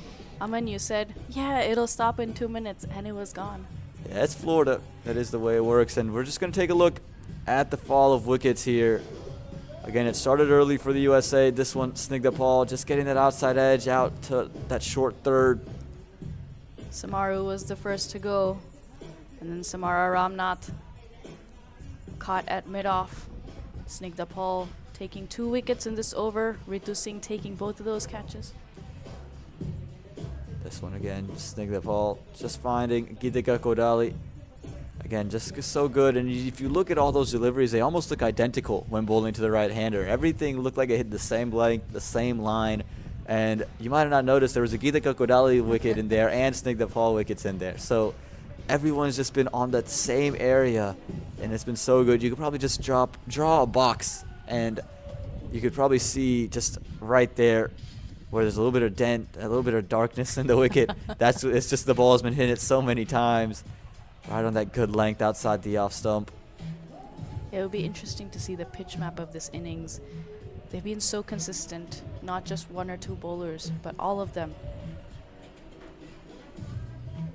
And clear plans. They've had that variation of attacking the stumps. But if they bowl 4 balls or so outside off stump, 2 balls attacking the stumps, it's been quite clear what their plans have been. This time, Tadani attacking the pads. It's going to be 1 off the leg buys. And that means Zeta James will remain on strike for the final over. And Calendar is going to be just stuck at the non-strikers end once again. At the end of 19, 67 for the loss of 4. This is a huge, huge win for the USA in terms of what they've been able to restrict the West Indies to. Yes, in the first game, West Indies scored 79 runs, which the US chased down in 16.3 overs. So plenty of time in that game left. And this time, can they get to 79? Make it an even 80 target. That's quite a bit of 12 runs. Well, it's going to take quite a task. It's going to be quite a task for Zeta James. She's going to need nothing short of something special, because Geetika Kodali has only gone for 5 in her first 3, and with these 2 batters in the middle, only went for 1 run in her previous over. So you have to imagine that it's going to be very difficult to get deliveries away. But the beauty of the final over, just like what happens when you step on the field, reputations go by the wayside. Whatever happened earlier goes away. As a bowler, you could have given up 0 runs through 3 overs. You bowl the final over and you give up 17. And you could be giving up 17 and over and then give up 3 in the final. So anything could happen in the 20th. With 67 runs on the board. Again, you'd think the USA trying to hold them under 75. And if you're the West Indies, just trying to get to 80 runs, make it an even chase. Starts off with a quick single inside the circle. Won't mind it if you're the USA. The extra cover fielder a little deeper than she's been throughout the innings, but an interesting field on the previous ball. If you look at the leg side field, there was a square leg near the umpire, a wider mid-wicket, and a straighter mid-wicket as well, all on the circle, because they didn't have a deep fielder on the leg side. But Geetika Kodali likes to keep it on the offside. But for Calendar, She has a deep square and a deep mid-wicket, along on 3 fielders on the boundary on the leg side. Kodali operating on that one. This time a little bit of movement away from the right-hander, just mixing it up. Calendar finally getting some strike early on in the over. Unfortunately for her, it's Geetika Kodali's over, and Geetika Kodali's been at her absolute best here today. That sweeper cover. Fielder goes out since Kodali has been consistently hitting that outside off stump line. This one pushed, but pushed straight back to Geetika Kodali. A look upwards from Calendar, just frustrated, unable to get runs away. And Kodali just been so sharp. Again, 1 run she gave up in the 17th over, and she's only given up 1 run through 3 deliveries here in the 20th. Calendar also has been off strike for a large portion of the last few overs. Well, gets a full toss and misses out. It was a slower ball, and Zayda James is going to be quick enough to get 1. Again, that slower one just deceiving. Calendar giving less leg buys. Good over so far here by Geetika Kodali. The 20th over, the West Indies on 68. How much can they make off these last 2 deliveries? Zayda James hasn't really found a liking to Geetika Kodali, but she's going to be able to have a little bit more gap in the offside with the fielders back on the circles. So chances to drop and run here if you are the West Indies. Goes for a big swipe and a big miss once again.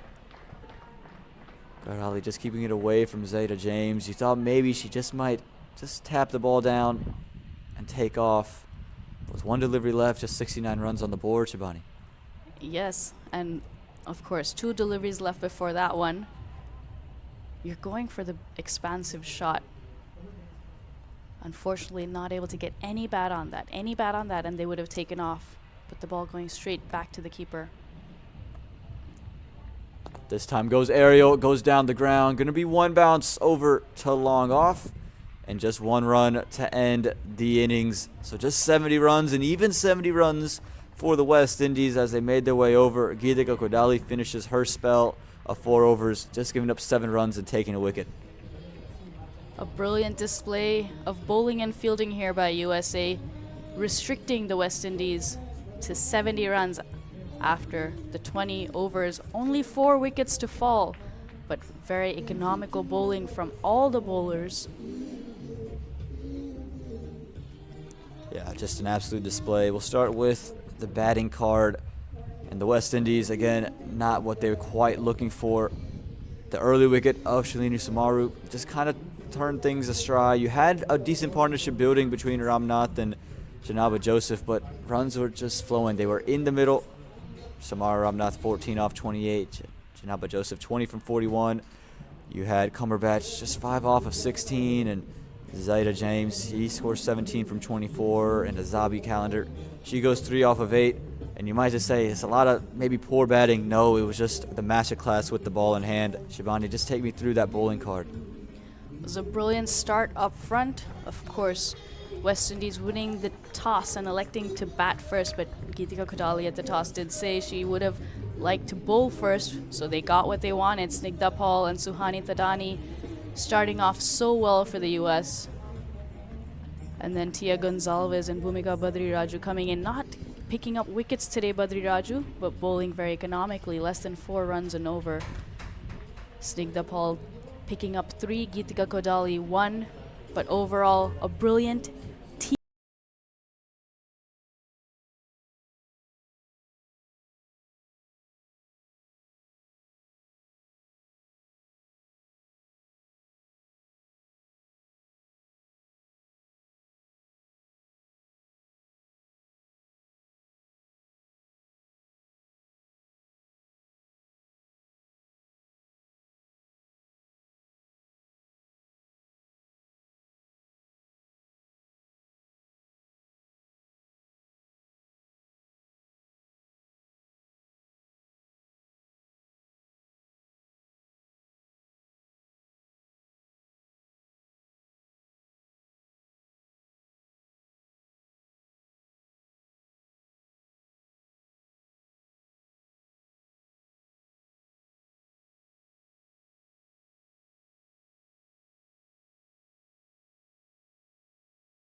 The West Indies under-19 women's side and the USA under-19 women's side.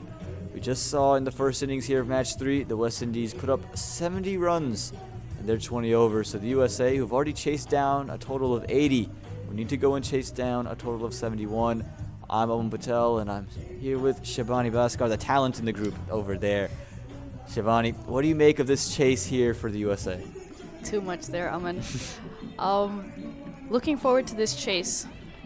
Can be interesting. West Indies have been tight in the field. They've bowled well in the previous game, taking the ball, taking the game down to the wire to the last ball as they make their way onto the field now for the second innings. But they need to bowl like it's a 15-over game. Go for those wickets. When the US is chasing 71, less than 4 runs and over. If the match goes to 20 overs, it's USA's game. And the umpires, they've made their way onto the field, and now so have the players. Again, the USA, they're going to need 71. The thing, though, is that can make it interesting. There's going to be a new opening pair. Both openers not in the 11 in this match. The previous openers in Chetna Prasad and Disha Dhingra, both of whom are going to be missing out. And so we'll get to see 2 new members come into the middle, and it is the 2 we talked about earlier, the 2 insertions into this 11. It's Mithali Partwardhan and Lasya Mullapudi. Yes, but a right-hand, left-hand combination right at the top. Lasya being a left-hander.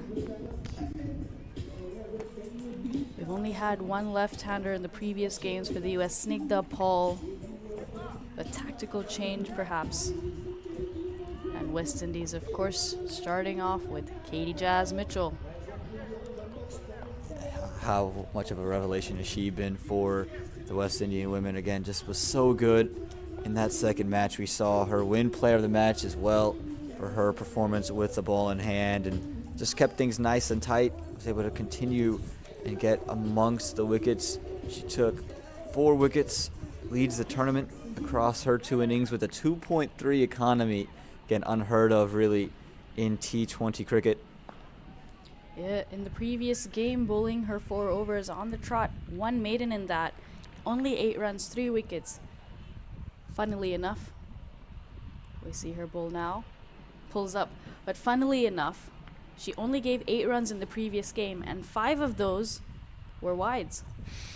So just 3 runs off the bat in her 4 overs. Well, that's a positive and a negative. If you're a pace bowler, you say, well, they can't touch me. Unfortunately, I'm giving them those free runs. And she'll be starting off to Mithali Portawardan here in the second innings.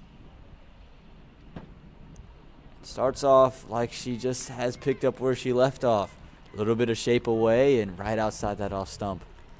Mithali watchful, leaving that ball outside off stump. Again, a different pitch today. We are using the middle strip for the first 2 games. This one, the far left.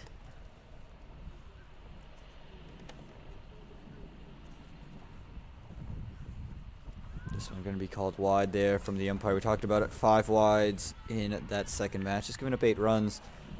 When we talk about Mithali Portawardan hasn't seen the field until today in this series, hails from Mooresville, North Carolina. And giving her a chance to open up top, and she's going to want to execute and make the most of this opportunity. Absolutely solid technique with good intent can be good at the top of the order. Well, you can An see appeal there. Looking for it. Just evading that outside edge. And just tempts the batsman, Mitchell, doesn't she? Just tempts them to play that expansive drive. Yes, quite full, but Mithali Portawardan playing over that ball. An appeal by keeper slip, and the bowler, the umpire, not interested.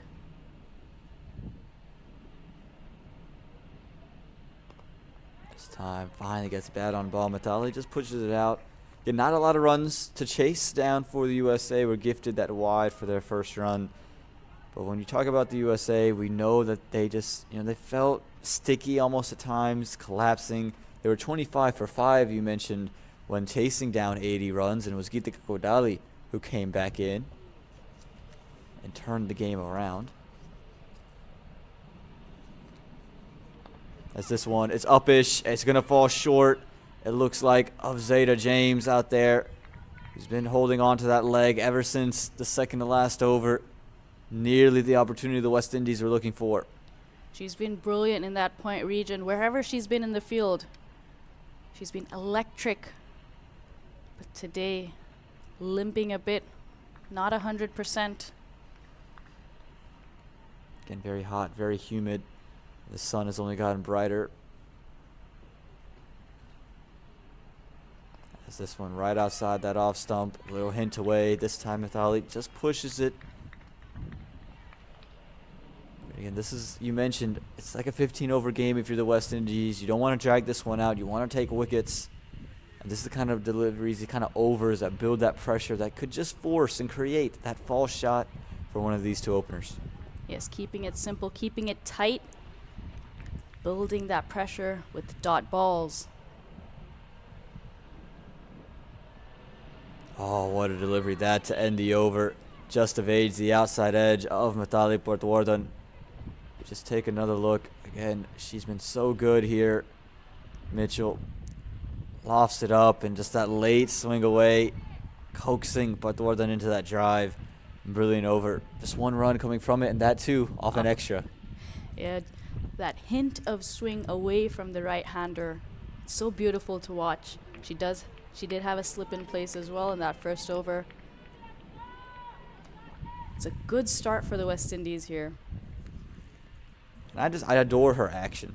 It's very simple, comes in, and it just aids that swinging nature of the delivery. Even with the sun going out, not as many clouds covering the sky, she's still able to extract some swing out of that ball. And again, the action's so simple, doesn't get stuck anywhere. And again, I really like what I see from Mitchell. But we're going to get to see spin from one end, and it's what we've constantly seen from this West Indies side. Shalini Samaru coming in with ball in hand. Didn't have the day with the bat she was looking for, but looking to make a big impact with the ball. She's been very consistent opening with Mitchell in the previous game as well. Yes, bowled 1 change in the first. But this opening combination of Mitchell and Samaru for the West Indies when bowling has been good, keeping it tight. Both of them bowling out their 4 overs.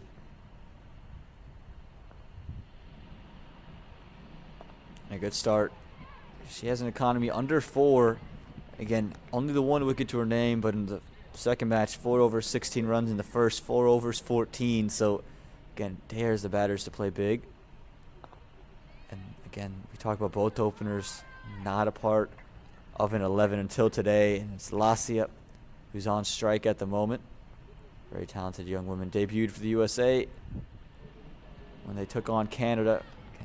Just so young, all of these under-19 women are. It's so incredible to see the talent on display.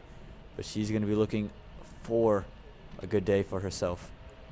Samaru not giving her anything to work with here. And this one angles straight in. It's drifting down the leg side, but again, just keeping Lasia off balance. Yeah, keeping her guessing. The first 2 balls on the stumps, turning away. The 3rd ball outside off stump. This 4th delivery going straight on with the arm. And this time, nowhere to go for Lasia. Again, it's just really good bowling here from Samaru. Doesn't do anything fancy. You can see she's been on a length pretty consistently. It's just the consistency in which she's doing it, and then that one variation just keeps the batsman guessing. Nowhere to go. This time the edge and is given. Lasia, just talking about having to guess. This time unable to guess correctly, finds the feather edge, and the first wicket falls here in this second over. Brilliant bowling here by Samaru. 5 dot balls followed by a wicket. So a wicket maiden kept Lasia guessing. The ball turning away from the left-hander. This one going straight on with the arm. Lasia not in a stable position, unfortunately. Big breakthrough for the West Indies. USA 1 for 1 after 2 overs. Couldn't ask for a better start if you're part of this West Indies squad, you're a West Indies fan.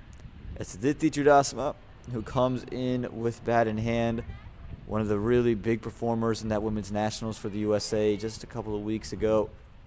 Gonna need another big day with the bat. Haven't seen her quite convert yet in this bilateral series, and is not coming in with a spot where she can ease in. There's still a lot of pressure that the West Indies have put back on the USA.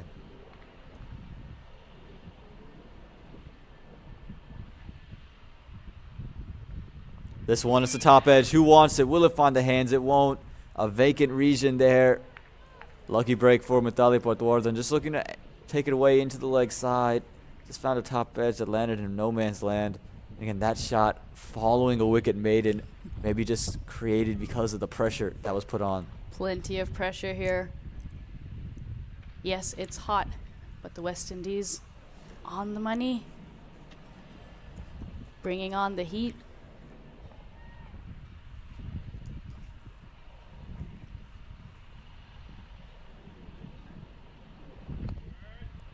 Chudasama just pushing that one away. She's good, a good driver of the ball, and very positive.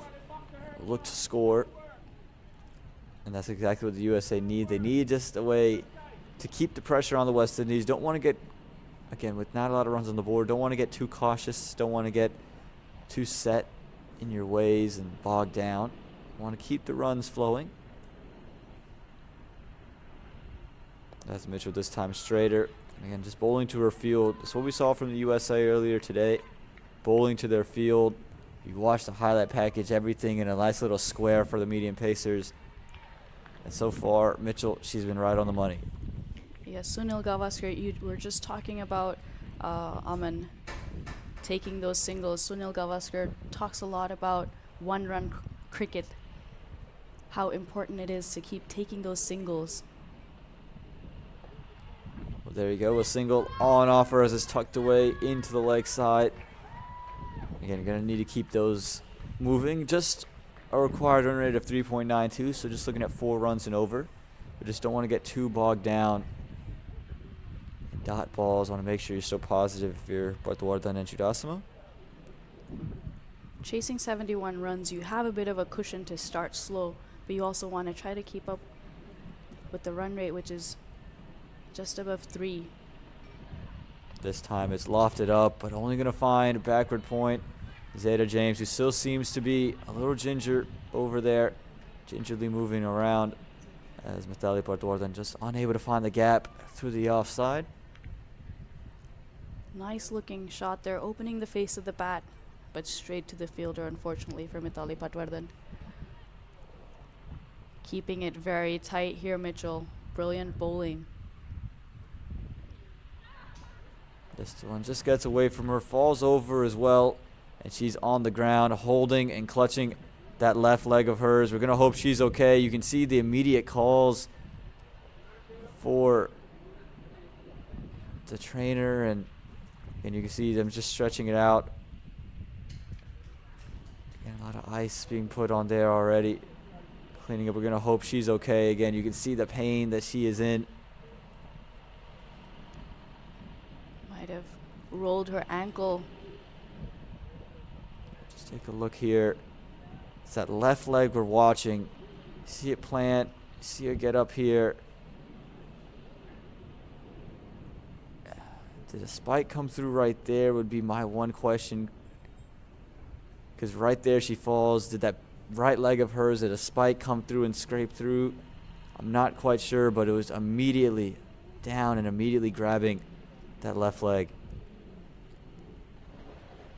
This is a big moment in the match for Mitchell and the West Indies. She's been bowling so well, giving them the start they needed. Player of the match in the previous game as well.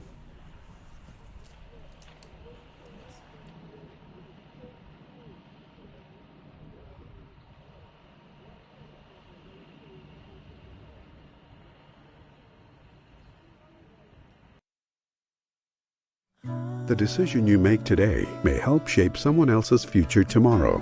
Let's talk about how we can help you put together a strategy. Life insurance is in our DNA. We've been cracking the code for 175 years. With New York Life by your side, you can focus on the things that matter most. You've got dreams and responsibilities. We're here for both. New York Life.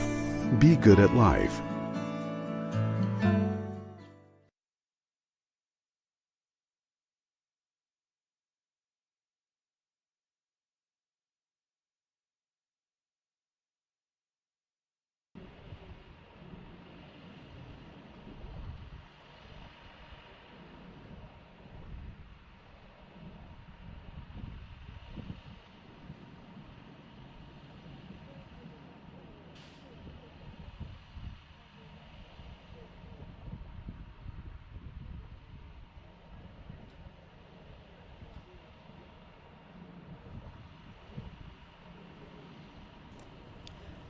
A stretcher coming onto the field for Mitchell. Clearly in a lot of pain.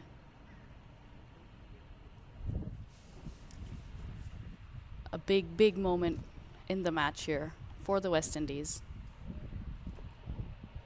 It's never a good sign, and we're going to hope she is okay. Again, not just as a cricketer, but as an individual. You can see the tape already on that leg. Again, this is a huge moment in the match, but again, moving beyond just the cricketing world, we're going to hope that Mitchell is all right. Such a promising future, and you can see just the immense amount of pain. Again, the emotions running through Mitchell. Again, not quite sure what exactly happened, but you can already tell it's something serious. The way she immediately clutched the leg, the stretcher out. And her hopes and prayers with her and her family. She gets carted off the field.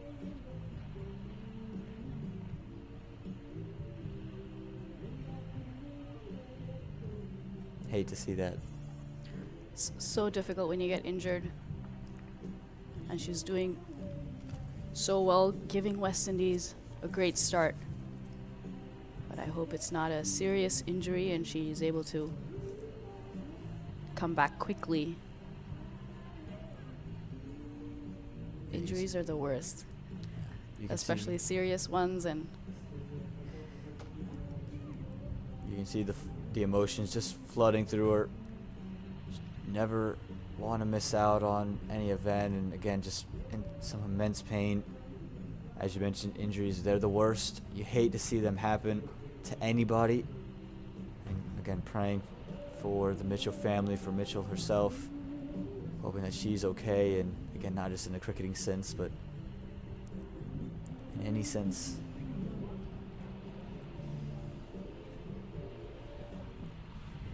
An injury does take a physical but also a mental toll on you. So with one delivery left in the third over, obviously Mitchell just got carted off, unable to bowl that final delivery. Go to a different individual. Janaba Joseph is coming on to complete Mitchell's over. A very good in-swing bowler herself. But that will mean that Janaba Joseph after this can only bowl 3 overs. But hasn't bowled a whole lot in this bilateral series so far. Yeah, just 1 over. Gave up 6 runs in it, as you mentioned, a little bit of in-nip in those overs. Just hasn't been utilized much with the ball in hand. I think that's why they've gone to where they don't plan on using her much. So they're okay using one of her overs here. Oh my God, a genuine edge. Well, maybe she earned herself an over with that delivery. Started moving away, came back in, and gets that edge of Mithali Parthawardan. Just falls short of first slip. A good end to the over there. Again, praying for Mitchell and her family. But Janaba Joseph pulling out a brilliant delivery for that one delivery that she had to bowl to complete that third over. USA has lost 1 wicket and has 4 runs on the board. But what a ripper from Janaba. She is a big in-swinger, and we could see that. She started off almost, as you said, angling the ball away to allow for that swing. Yeah, never easy to start right away as a pacer. You tend to see maybe 1 or 2 warm-up deliveries. That one, she was on the money from the get-go, and if you are the skipper, might have to just look at Janaba Joseph once again and say, maybe we do give you a couple more overs. Maybe you do bowl your full quota. Just the way she started out. Again, the most swing I think we've seen all day. Absolutely. Of course, in the previous 2 games, playing under lights, a lot of swing under lights. The ball swings more. Today, a day game. Samaru continuing on the money again. Aditi Chudasama not able to get that away. Slip comes out, goes to a short fine leg position. Just pushed down the ground. No run on offer. Remember, Samaru bowled a wicket maiden and started off proceedings in the second over of the match. Got the wicket of Lasya Mulapudi. And it's the variations that she has. You saw a couple quick deliveries. This one just slowed it down. She's varying her length, she's varying her lines, and also the amount of turn she's imparting. This one lofted up. It's pushed through the covers. It's going to hit short cover, and they're going to get 1, but a good save there from it looked like the captain, Ashimi Munasar, putting her body on the line. And again, that's exactly what you want to see from your captain, leading from the front in the field. Brilliant commitment. Again, a diving stop to the left. Never easy.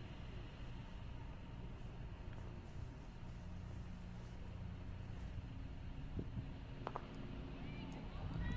nowhere to go for Mithali Parthawardan, who just hasn't looked in full flow yet today.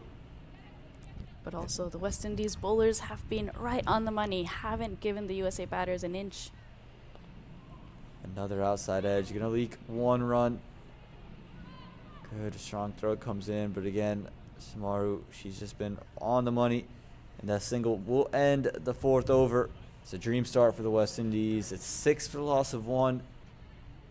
85 runs required. 96 deliveries. Excuse me, 65. I don't know where I'm getting this 85 runs required from. It's only 70 runs put on the board. Glasses, Aman, glasses. Glasses might be required. Maybe just a little bit more attention to the screen. 65 more runs needed from 96 deliveries. And you get the way they've started off. It's been really special. The West Indies right on the money. Zeta James coming on to bowl, looks like. Didn't know if we would see Zeta James with the ball in hand, just the way the cramps were taking place with the bat in hand, and it looked like in the field might have just been struggling a little bit, but they've opted to bring her on. Even now, just you can see her limping, whether she's walking or running. You can see a bit of a limp.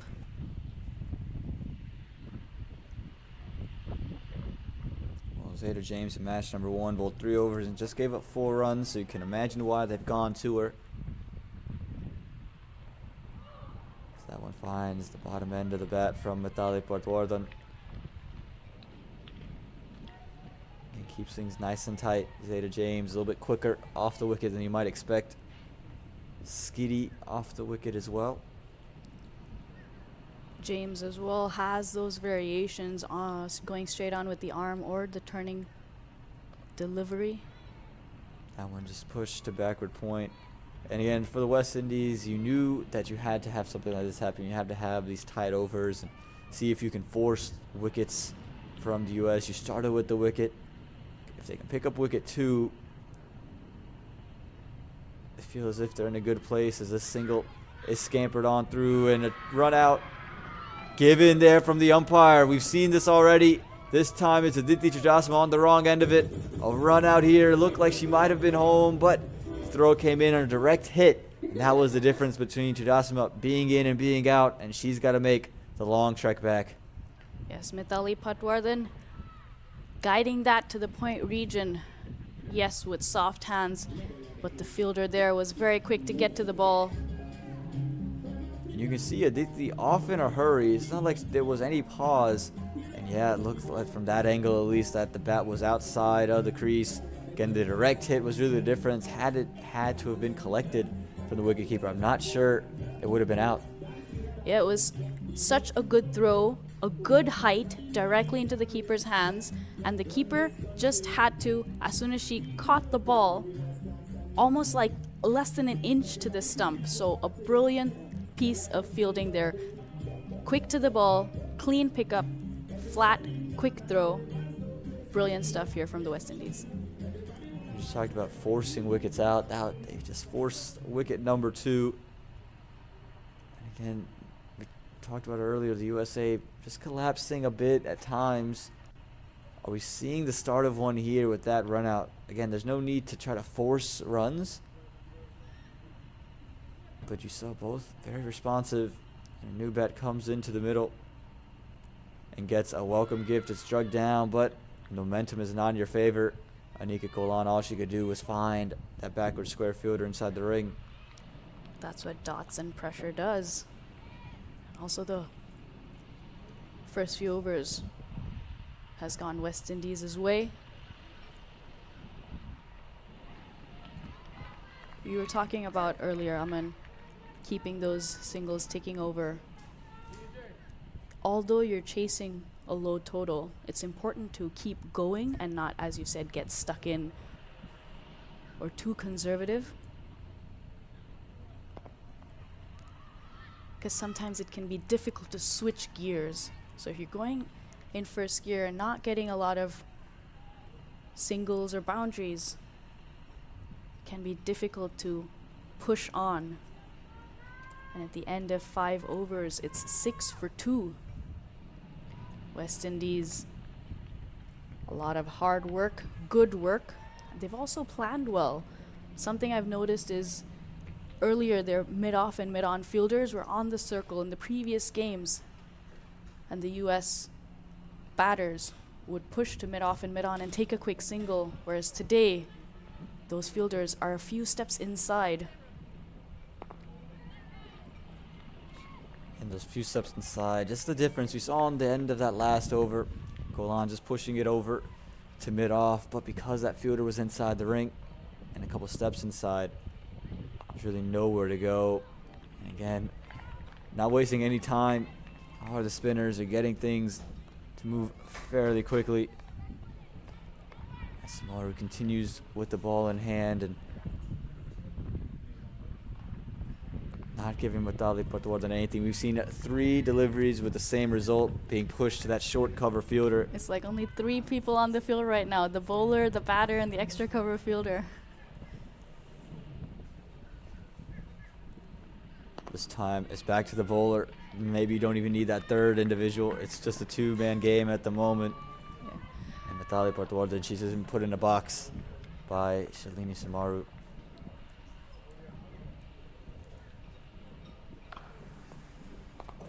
This time just beats that short cover, and they go and take that quick single. Again, good effort in the field from the West Indies, and Mithali Patwardhan finally gets a single and brings Anika Kolan on to strike. What's been very impressive about the West Indies spinners as well has been they haven't given a lot of runs, yes, but they've also gotten through their overs so quickly. So that also puts a level of pressure on the batters. York's goal on this time. Like you mentioned, just flying through the overs is hard for anyone to keep up at this rate, and that does it. 6 overs gone. It's 7 for the loss of 2. Should be 9.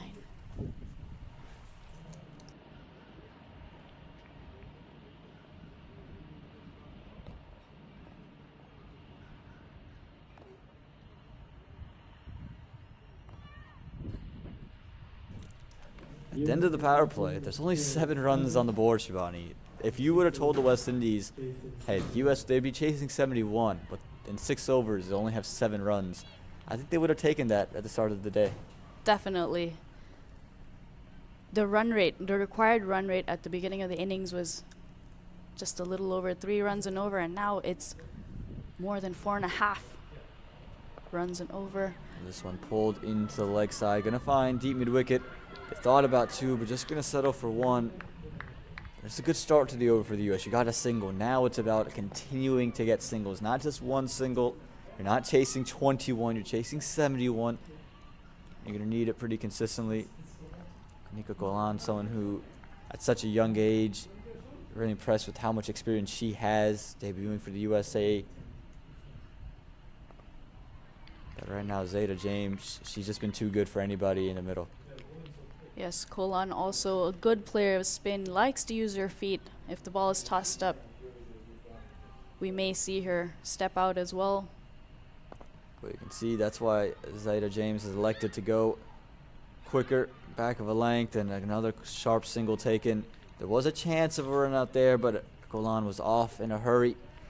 Yes, needed a direct hit there from mid-off, especially since Anika Kolan played that off the back foot, so it takes a second or so longer to get to the other side, but getting there comfortably on that occasion. Again, you can see the batters now just kind of bumping and running, just touching the ball, putting it into an area, electing to take off. This one a drag down, pulled into the leg side, gonna beat that fielder there, and he's gonna beat the fielder out in the deep for 4 runs. A much needed boundary, some ease of that pressure off the bat of Mithali Patwardhan, moves the score to 13 finally in the 7th over. Short on the leg side, but had to be put away, and Mithali Patwardhan does just that, beating the fielder inside the circle, and that deep square leg fielder didn't have a chance. Nicely placed there by Mithali. Makes this over a 6-run over, and they needed that after a lot of quiet overs. This one is just left alone. Again, that boundary and the 2 singles helps the USA in quite a way. They're back up to maybe on par. 7 overs gone. It's 13 for the loss of 2.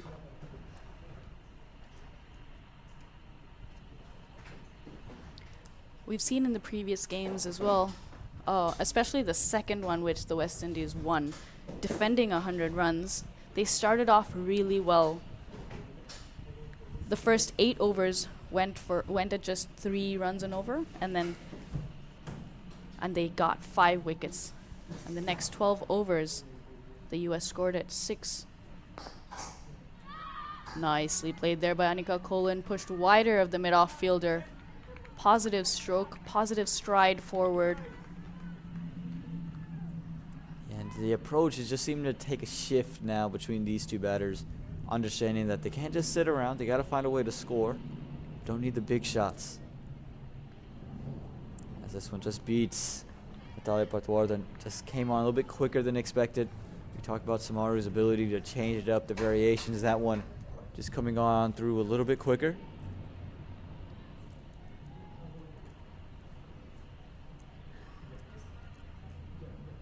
This one tossed up and beats Natalia Patwardhan under the bat. We've seen it a couple of times already today. She's played over the ball, once again doing so. Going back to the first 8 overs and the next 12 overs in the previous game, one of the big reasons was Mitchell and Samaru bowling the first 8, but also Geetika Kodali came in the 9th over, and with her at the crease, 74 runs came in those 12 overs. This one pushed through the offside, out to point. Throw comes in, chance of a run out. And yeah, it is. Golan has to go. The USA, it's unforced errors at the moment. Quick throw, quick collection, and quick rip of the bails. And Golan, she's disappointed. She felt she was in. But the USA, they lose wicket number 3 here in the 8th over with just 14 runs on the board. Mithali Patwardhan hits that towards cover. The cover came in nicely. Good bounce, clean collection, brilliant throw right over the stumps. Saw completing it, as you said, very quickly. Takes those bails off, which brings Ritu Singh to the crease. Again, unforced errors for the USA. We've seen runouts be almost a plague for both sides through the first 2 matches, and already 2 runouts for the USA today. If you're Mithali Patwardhan, you don't want to take and linger too much on those runouts. Again, it seemed both batters were willing to go. It seemed like they were very responsive to the calls. Brings out Ritu Singh, and again, Ritu Singh, very aggressive bat in her own right, and maybe what the spark plug that the USA quite needed this moment in time. Yeah, she will take on the West Indies bowlers, especially if it's in her area. Likes to drive the ball, gets plenty of power into those drives.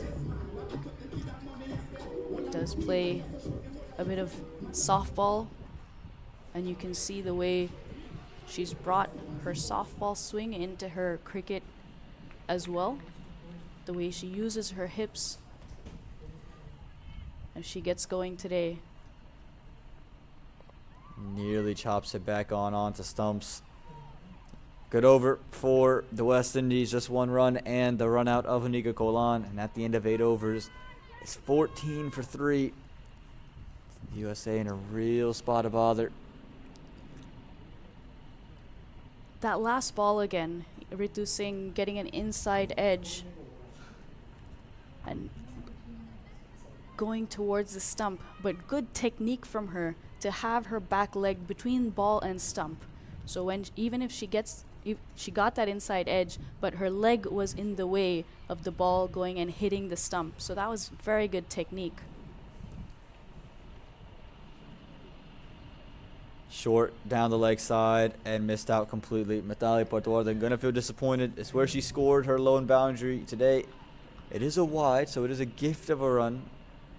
But if you're Mithali, you're just gonna feel that should have been placed away to the boundary ropes. This time pushes through the offside. The quick single there. Ritu Singh could be in trouble. Won't gets there with a dive in the end. She wasn't as responsive to that call initially. And you just thought that that throw come in onto stumps. It could have been a 3rd run out for the USA. Zeta James bowling well here. Almost seemed like, so every time Zeta James has bowled a little short, whether it's been on the stumps or leg stump or angling down the leg side, Mithali Patwardhan has gone to. Well, this one's in the air. It's over the top of short mid-wicket. It is going to be one. We already talked about Ritu Singh, aggressive bat, someone who's going to want to go after it. You mentioned plays a little bit of softball, also does gymnastics, so a very strong individual as well. But every time the ball's been short, Mithali Patwardhan has gone to pull or sweep the ball. And it seemed like on that first delivery, yes, it was a wide, but Zeta James almost looked like she wanted to bowl a short but quicker ball for Mithali to play the same shot. This one just pushed back to Zeta James, and perceptive there, because again, we already saw a top edge from Mithali Patwardhan trying to play in that same general area. Could have just been trying to do something similar. This one down the leg side, it's up in the air, but it's over the top of the leg side. That's going to run all the way to the boundary for 4 runs. We've seen her hit a boundary in that same area. Does it once again off of Zeta James. Mithali Patwardhan, she knows she has to play her beginnings and is just getting things going. Brilliant placement there. There is a deep square leg fielder in position, but going above that short fine leg fielder, and once it passes that fielder, there's no stopping that ball. Nicely played there by Mithali. Exactly what the doctor ordered for the USA. Make it a 7-run over, the biggest of the day. Again, we just saw a 1-run over previous. And this one again short. This one cut away through the offside. Ritu Singh does respond to the call. They are going to get a quick single away to end the 9th over. So Mithali Patwardhan, she will retain strike, and at the end of 9 overs, it's 22 for the loss of 3. So Shivani, it was a dominating start for the West Indies. In the USA, they've kind of brought things back into play. This stage of the game, who are you favoring? Would you have to say that the West Indies are still in control, or in the USA with a couple of boundaries as of late have gotten things back into their favor? It looks like the USA have gotten things back into their favor. 22 for 3. Yes, they've lost 3 wickets, but they do still have plenty of batting to come. You still have Captain Geetika Kodali, who hasn't been dismissed in this series yet. Who's also been scoring at all over 100 strike rate. Has been very positive with her batting style. This one is going to be pushed in, maybe an outside edge through the offside. At least a couple of runs for the USA giving chase, and they are going to be able to save it from being a boundary. But it is 2 runs. You can see Mithali going for that big drive, finding an outside edge, but more positive intent here from Mithali Patwardhan. No slip in place and a big gap behind square on the offside. Zeta James chasing that one, but still struggling with her leg. And maybe that's why they've gone to her so early, just trying to give her her full quota in now, and then maybe just take her off afterwards. Again, such a good fielder, but with the cramps in her leg, I just want to get her off and get another fielder on. This one left alone from Patwardhan. Also, if you've pulled a muscle, which is what it kind of looks like since she was icing her thigh, it's easier to get through your overs when you're warm. If you are taken off and then you have to come back, it can be quite difficult. Fine leg comes out and goes into a pretty straight third man, and now being pushed out to a more genuine position. Another drive here from Mithali, but just fine, short cover. Again, Ramnath, smart bowler, understands what Patwardhan wants to do, the kind of mindset she's in, and you can see the way she's just attacked it. This time pushed, and a quick single taken. Ritu Singh gets there in the end. Again, just feels as if she's just a little hesitant to take some of these singles, and again, with 2 runouts already in the day, can't blame her for being a little bit hesitant to take some of these runs, but want to just make sure you have a clear head. Big swing down the ground. It's going to beat mid-off, and it's going to be 4 runs. This is what we talked about, the power of Ritu Singh. She's a very aggressive player, and she gets one in the gap. You know it's going for 4 runs that time for Ritu Singh. Good footwork to reach that delivery. It was full. Got to the pitch of the ball. Unleashed a beautiful drive down the ground. The mid-off was quite wide, picking that gap very nicely. Again, goes down the ground, this time straighter, but that mid-off is moved into the deep, so just going to be 1 run. And Ritu Singh will retain strike heading into the 11th over. At the halfway stage, it's 30 for the loss of 3 here at the USA. They need just another 41 runs from the last 10.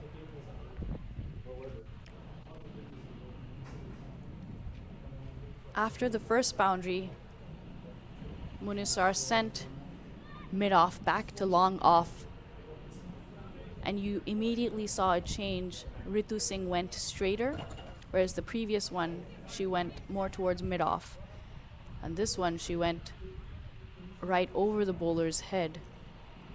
So good adjustment there as well. Yes, it was only a single, but the idea was there.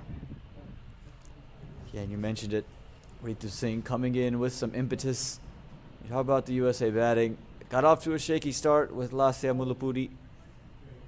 On without scoring any runs, played a maiden over. And then you saw 2 run-outs, one of Aditi Chudasama, 2 off of 10, and Anika Golan, who was 2 off of 7. Again, both undone at the keeper's end as Mithali Patwardhan, who's been in there since the beginning, 17 from 33. Ritu Singh showing her shots off with a boundary in that previous over, 6 from 4. But the bowling, again, make no mistake about it, just like the USA have been really good, so have the West Indies. Starting off really well, the first 6 overs, only 7 runs coming off of them. But after that, bowling changes, and also the fact that you can have more than 2 fielders outside the circle. You can have 4 fielders outside the circle, and they have sent some of the fielders back, which are also presenting more single opportunities. And the economy rates, once again, pretty fantastic for the West Indies, and they'll be happy with the way they started. They've kind of let off a little bit, though. They're going to want to find a way to corral things back in, and they just had that team huddle. Just talking about how they're going to do it. With only 71 runs on the board, it's never easy. It is doable, and 41 required from 10 overs, and if they can just find a couple of overs of brilliance the way they have in the first 7, they'll be well on their way. But you feel as if you have to break this partnership, but Dwardhan's been out there for quite some time, and Ritu Singh, aggressive nature, you know she can change the game if she's in there for 20-odd deliveries. Absolutely. And what we've noticed from the previous games,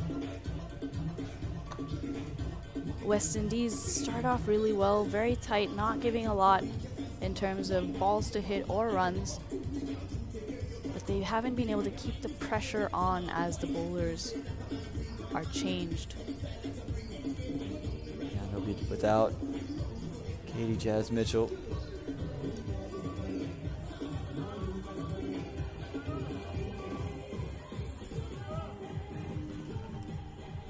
Who was carted off earlier, and skipper, she's brought herself on. It's a Shimini Munisar.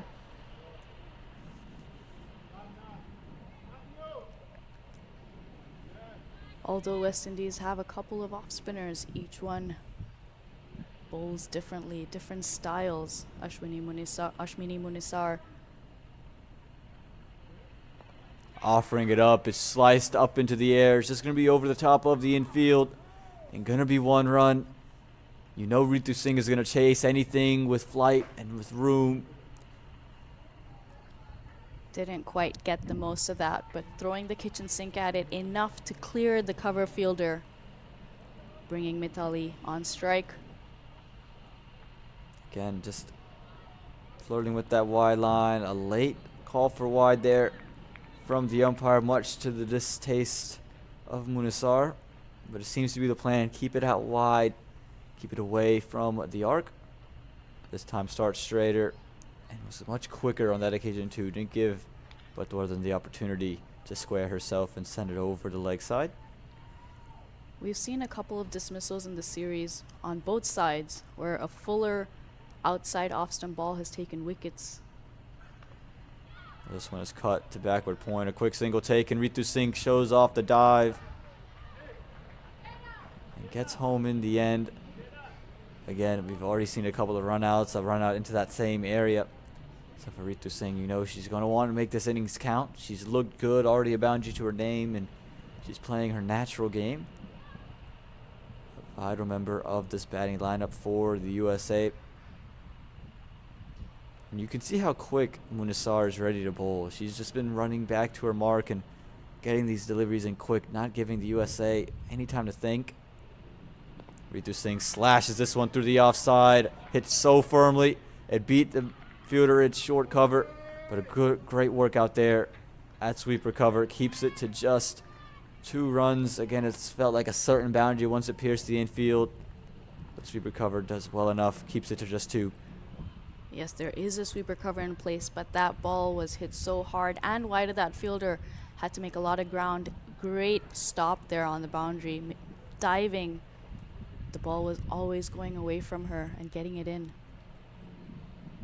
Again, chasing this time, just losing a bit of shape. Ritu Singh, we talk about it so much, how important it is to keep your shape even when trying to strike it powerfully.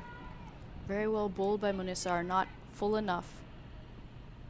This time follows Ritu Singh. Try to tucks it down the leg side, but instead going to be a wide delivery. And you can see Munisar always thinking, always trying to keep the batters off balance. You saw a couple of flighted deliveries, some quicker, some wider, and now one straighter. This one looked like it was intentionally directed into that area, and Ritu Singh wants to, and she goes and gets to. The dive comes out. Gonzeta James, who is just struggling over there, unable to get to it quickly. An interesting way she played that shot, though, Ritu Singh. It felt like Munisar slowed that ball down. So it flighted it a little more. The ball didn't quite get to Ritu Singh as quickly as the previous balls did. And it looked like she pulled up. She was looking to go hard, but reacting to that ball and just guiding it. After 11 overs, USA are 38 for 3. Yeah, good over that for the USA. 6 runs coming from that over. Exactly what they needed at that stage. And when we talk about the USA, again, just have to find ways to keep the runs flowing, and Ritu Singh is going to make sure of that. But Dwardan has looked in better touch and starting to find some rhythm as Ramnath comes back in to bowl her second. The first went for 8. Dwardan attacking that short mid-wicket. They go and they don't go take that single. They thought about it for a moment, but Ritu Singh sends Mithali back. Probably the right call for the USA, who can't afford to lose a 4th wicket, especially a 3rd run out would just really be detrimental to the running between the wickets. This time goes to the offside. Another genuine edge is going to beat the wicketkeeper, and going to be at least 1. They're going to come back for 2. And they're going to go ahead and get 2 as well.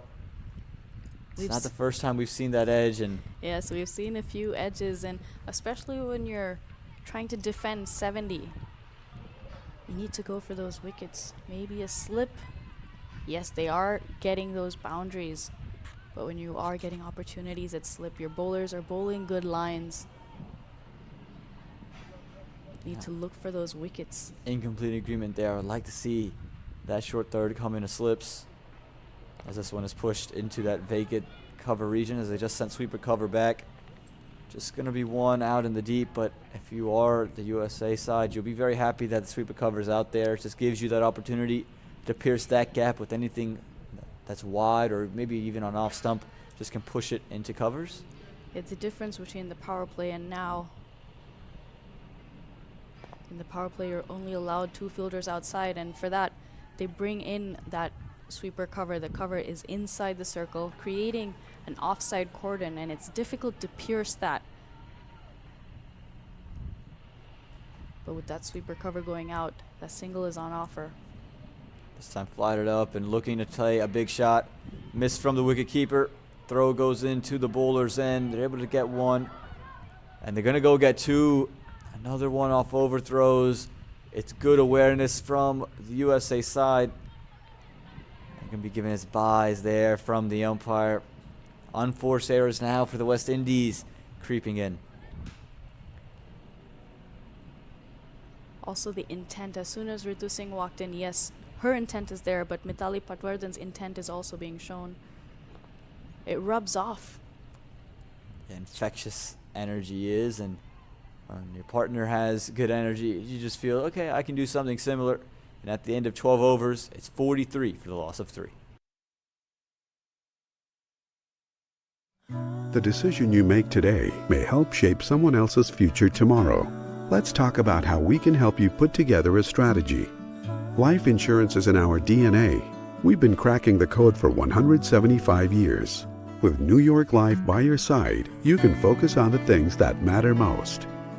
You've got dreams and responsibilities. We're here for both. New York Life. Be good at life.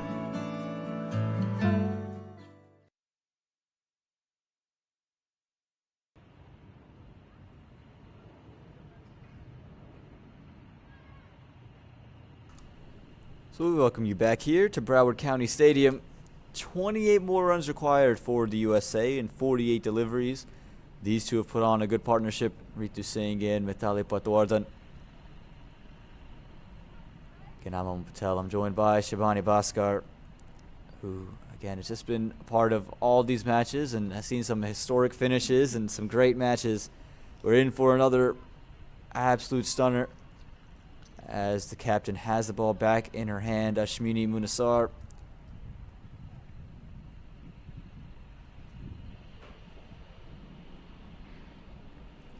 As this one was another nick off of the outside edge from Mithali Patwardhan that will not find the hands of any of the West Indian fielders.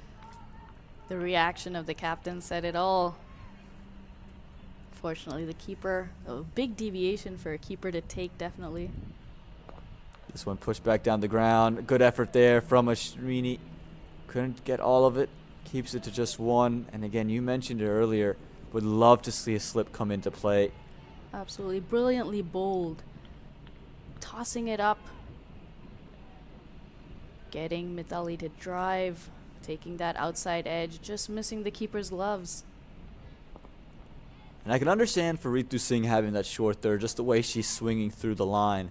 But for Mithali Patwardhan, we've already seen 3 deliveries in that first slip region. I feel at some point you're just missing a trick if you don't bring it in. This one a big swipe, but a miss there from Ritu Singh. Can we know she's going to be aggressive? She's not going to sit back and just look to stroke the ball around. She's looking to score in boundaries. Munasar just looking for that wicket that could just turn the game back in the favor of the West Indies. This time much straighter. It's pushed out to wide mid-off, and a little bit of a fumble makes it an easy single. And still no slip in play, Shivani. Doesn't look like there's going to be either, Aman. But a good partnership here for the U.S. This one cut, but cut straight to the fielder. No run on offer, and Munasar is so sharp, so quick through her overs. Ends that over fairly quickly as well. And at the end of 13, the score reads 45 for the loss of 3. Also the importance of intent, especially when a batter is able to get singles or boundaries. The other batter, who may have been struggling, now isn't looking to take any risky singles or suicidal runs. And you can, especially when chasing a lower total like 71,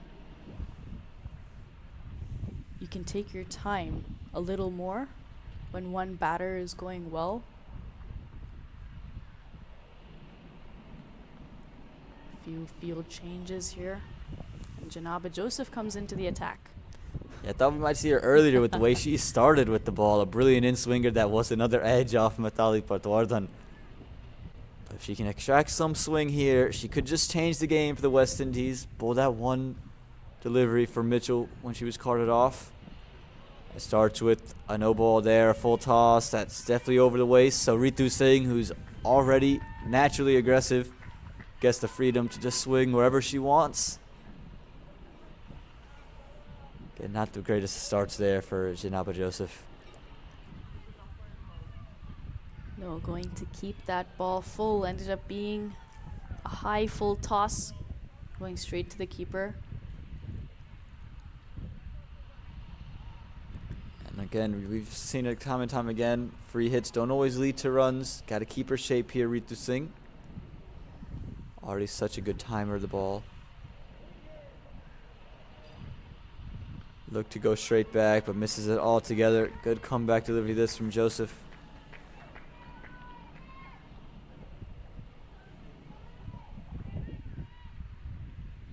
So there were 2 no balls, or 2 reasons for a no ball on the previous delivery. One, of course, the height, but the other, they had 5 fielders outside the circle.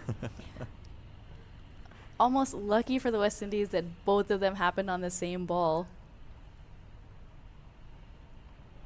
That one not deemed wide from the umpire, that late movement. Ritu Singh not happy about it. But as you mentioned, almost lucky that it was a high full toss, because had it not been, I'm sure there would have been some very angry voices from not only the dugout, but maybe in the comm box. I mean, how could you let that one happen? It happens more often than you'd like it to, especially when a fielding team is under pressure.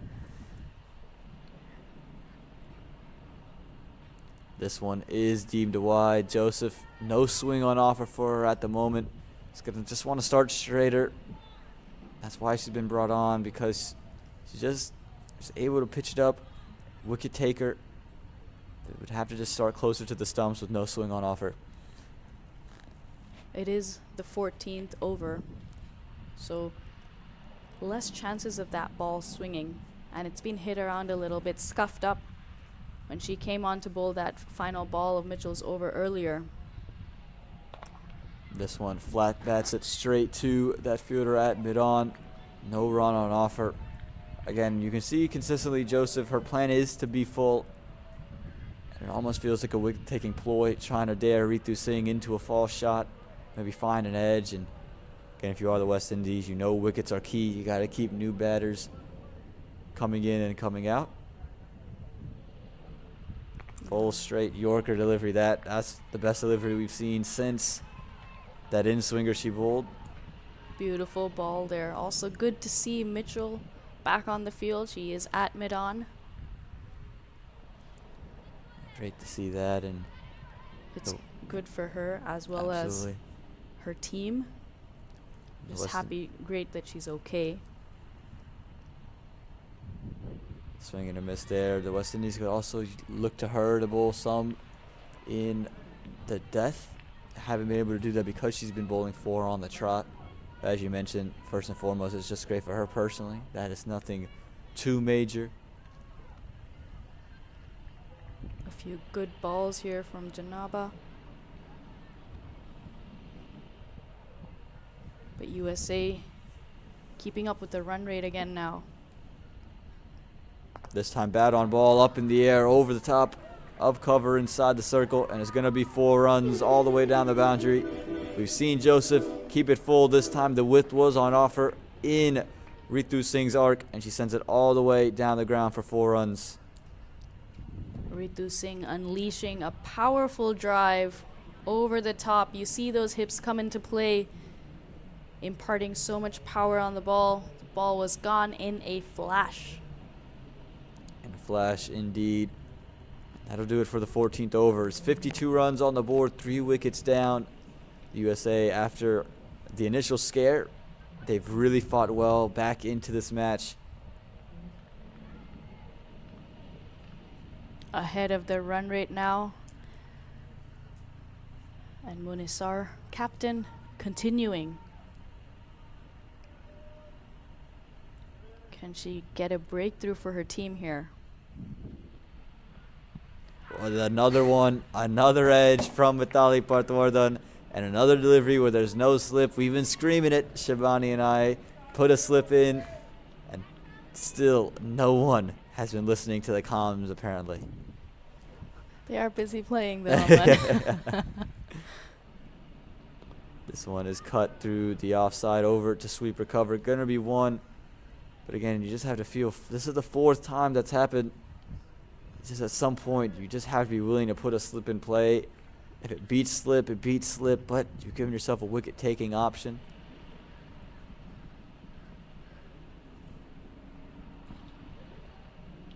Ritu Singh just backed away from that one, tried to step back onto it. Munasar not giving up an inch. A slip, especially for when Munasar is bowling. Bowling really tight. Only gave 2 runs in her last over. This one just nudged down the leg side. Gonna be at least 1, and they're thinking about 2. They hopped out of it as the fielder in the deep behind square comes around.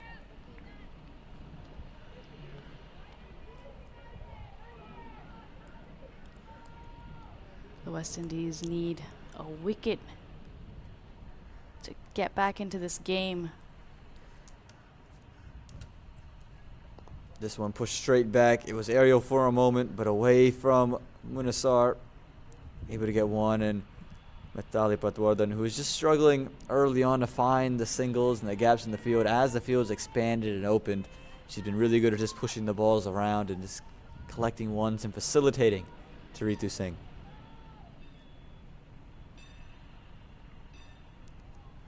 Looked like in 2 minds that Ritu Singh. Just a touch slower there for Munasar. A good end to the over. 15 overs gone. 54 for the loss of 3.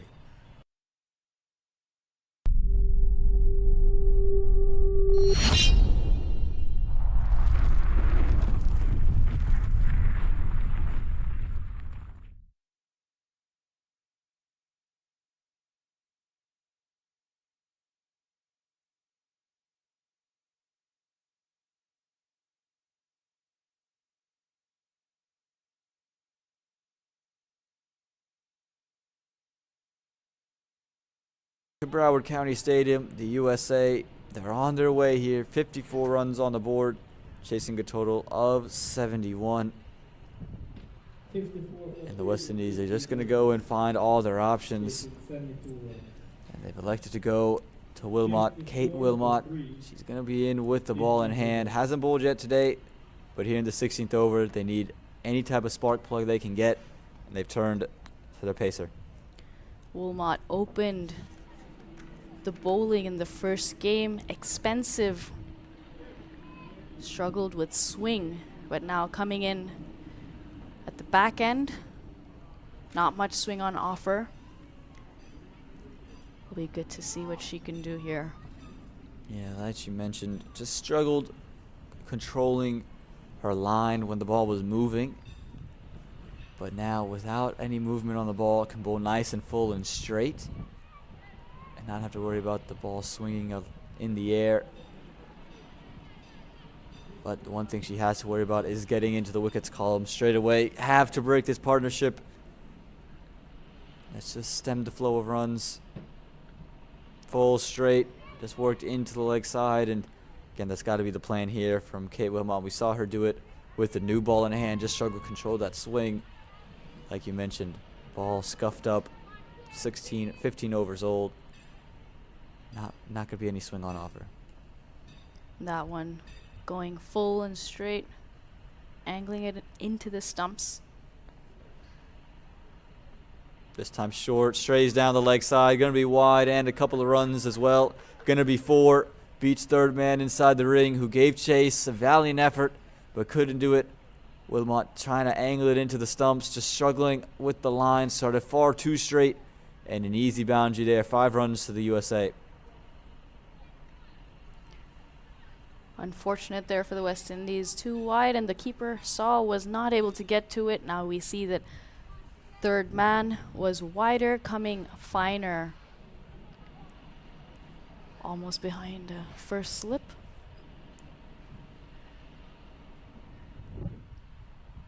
This time a slower delivery, right on the toes. They go for the quick single. Ritu Singh in a bit of trouble, and another dive being brought out from Ritu Singh. Again, we've seen her on consistent occasions be hesitant to take that single. That time nearly resulted in a wicket, but she's put out the dive 3 or 4 times and been safe all 4. Yes, Mitchell there at mid-on, sorry. A better throw could have had Ritu Singh in trouble. But Ritu Singh uses the dive as part of her running between the wickets, looks like. Someone who did that on a consistent basis in the men's game was Mike Hussey. While he was running between the wickets, he would also consider that, okay, I've hit it to point, and or the ball has gone to point and I'm running to the striker's end, if I dive, I'll make it, then it is a run. He didn't just use it as a last resort or a way to not get out, but also just in his regular running between the wickets. Vast cricketing knowledge, and we've already seen Geetika Kodali compared to MS Dhoni. Now Ritu Singh compared to Mike Hussey, and again, I'm sure all of these women are going to have great things to say about Shivani Bhaskar after listening to the broadcast and the way she's talked about him. Well, Zeta James was also compared to Jadeja. There you go. This time down the leg side, but finds Ritu Singh on the way through. She's just looking to maneuver it over, and this isn't a bad length, I think, for Ritu Singh, who genuinely likes it fuller and likes to swing off the front foot. Keeping it angled in, cramping her for room, might not be a bad ploy for Kate Wilmot. Don't give her any room. We've seen what she can do when the ball is pitched up, and if you give her width, she can either hit it through the offside or convert it to the leg side. Oh, this time going to be another wide, and at least going to be one run out in the deep. Went for the Yorker, missed it. Goes through Saw's hands behind the stumps.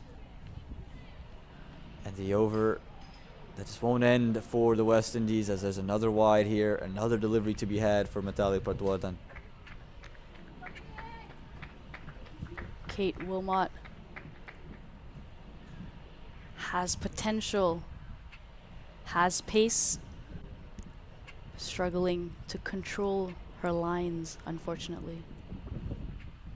Again struggling, this time gonna find Saw's gloves. But another wide, in single digits now for the USA. Her Yorkers look threatening, but not able to bowl them on a consistent basis. And it is a good experience here for Kate Wilmot. Again, there's no experience quite like match experience, and while she might be struggling at the moment, and yes, leaking runs, you only can get better from these types of experiences. You know what not to do and how to fix and adjust and learn the kind of strides you need to take in your own game. As this one is chipped up, but just going to fall short of short mid-wicket. So that is going to be the end of the 16th over. 63 runs, one delivery to go here in this 16th over. With one delivery to go, just 8 runs separate the USA from the victory line. This one, an inside edge, just evading the off stump. It feels like it's Mitali Patwardhan's day, because edges have not been finding anything that the West Indies want it to be. Now at the end of 16, it's 63 for the loss of 3. 8 deliveries from 24 balls. It's almost set up and set in stone at this point in time. All but over. Kate Wilmot looking good. Her good balls, her legal deliveries have been very difficult to get away, difficult to play. Unfortunately, a bit wayward, but a lot of promise. Captain Munisar continuing. Yeah, speaking of Kate Wilmot, there's a reason she's here, because you can see it just with the eye test, with the way she can come in and bowl. And again, her legal deliveries, as you mentioned, they were hard to put away. They weren't easy to get it going. It was just a couple of extras, and those have to be controlled, and she'll be looking to control those as we head to the last 2 matches. Of course, one tomorrow, one on Sunday, so make sure you stay tuned for those. As Ritu Singh goes up in the air, who wants it? Yes, it will find the hands of short cover. It's going to be Janaba Joseph. Safe pair of hands, and maybe a little too late for Munisar, but she'll pick up her first wicket here in the 17th. Ritu Singh continuing to be attacking. Again, that wide delivery outside off stump. Fuller doing the trick. We've seen it happen a couple of times already in this bilateral series of wide full deliveries, getting wickets, caught at point cover, and this time extra cover. But Ritu Singh doing the job for the US.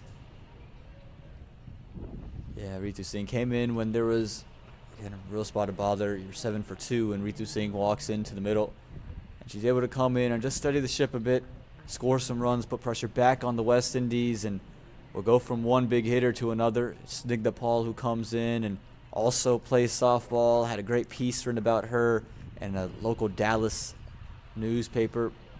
Enjoyed reading that piece, and she explained how it's kind of wasn't a $1 million arm situation of how softball came to cricket. More of just a love. And Shabani, it's another edge off the bat of Mithali Patwardhan now in there, and Slip would not have taken that catch. Yes, to be fair, it would not have. It would have gone over Slip. But yes, an edge. So we do give credit. We're not just mean over here in the comp box. We do give credit where credit is due.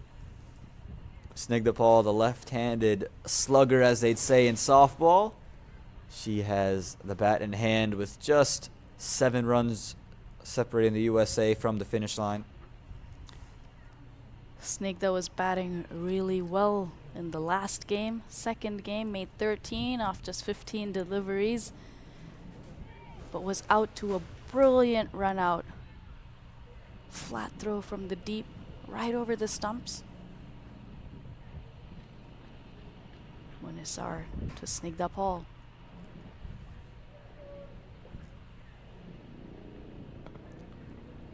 Just going to find cover. And again, that's just what that wicket could do. Again, I don't think it changes the outcome at this stage. You just slow things down and maybe just create a little bit of pressure, and the West Indies could just make this one an interesting finish. This one is squeezed out. Is going to be one. Thinking about the second, they elect against it. Again, almost a certain finish here for the USA, barring something remarkable. Again, we've seen double hat tricks on American soil. And could we see it? Is it in the cards? Again, rather unlikely. But you always keep the hope up. You always keep the hope up. Possibility is always there. This one pushed, and Munisar does well. Good stuff there from her off her own bowling. Not giving up, showing fight. And if you are the West Indies, that's what you want to see heading into the final 2, the fight being given from your side. It is still a series that is wide open. The U.S., after their win today, will go up 2-1. 2 games to play.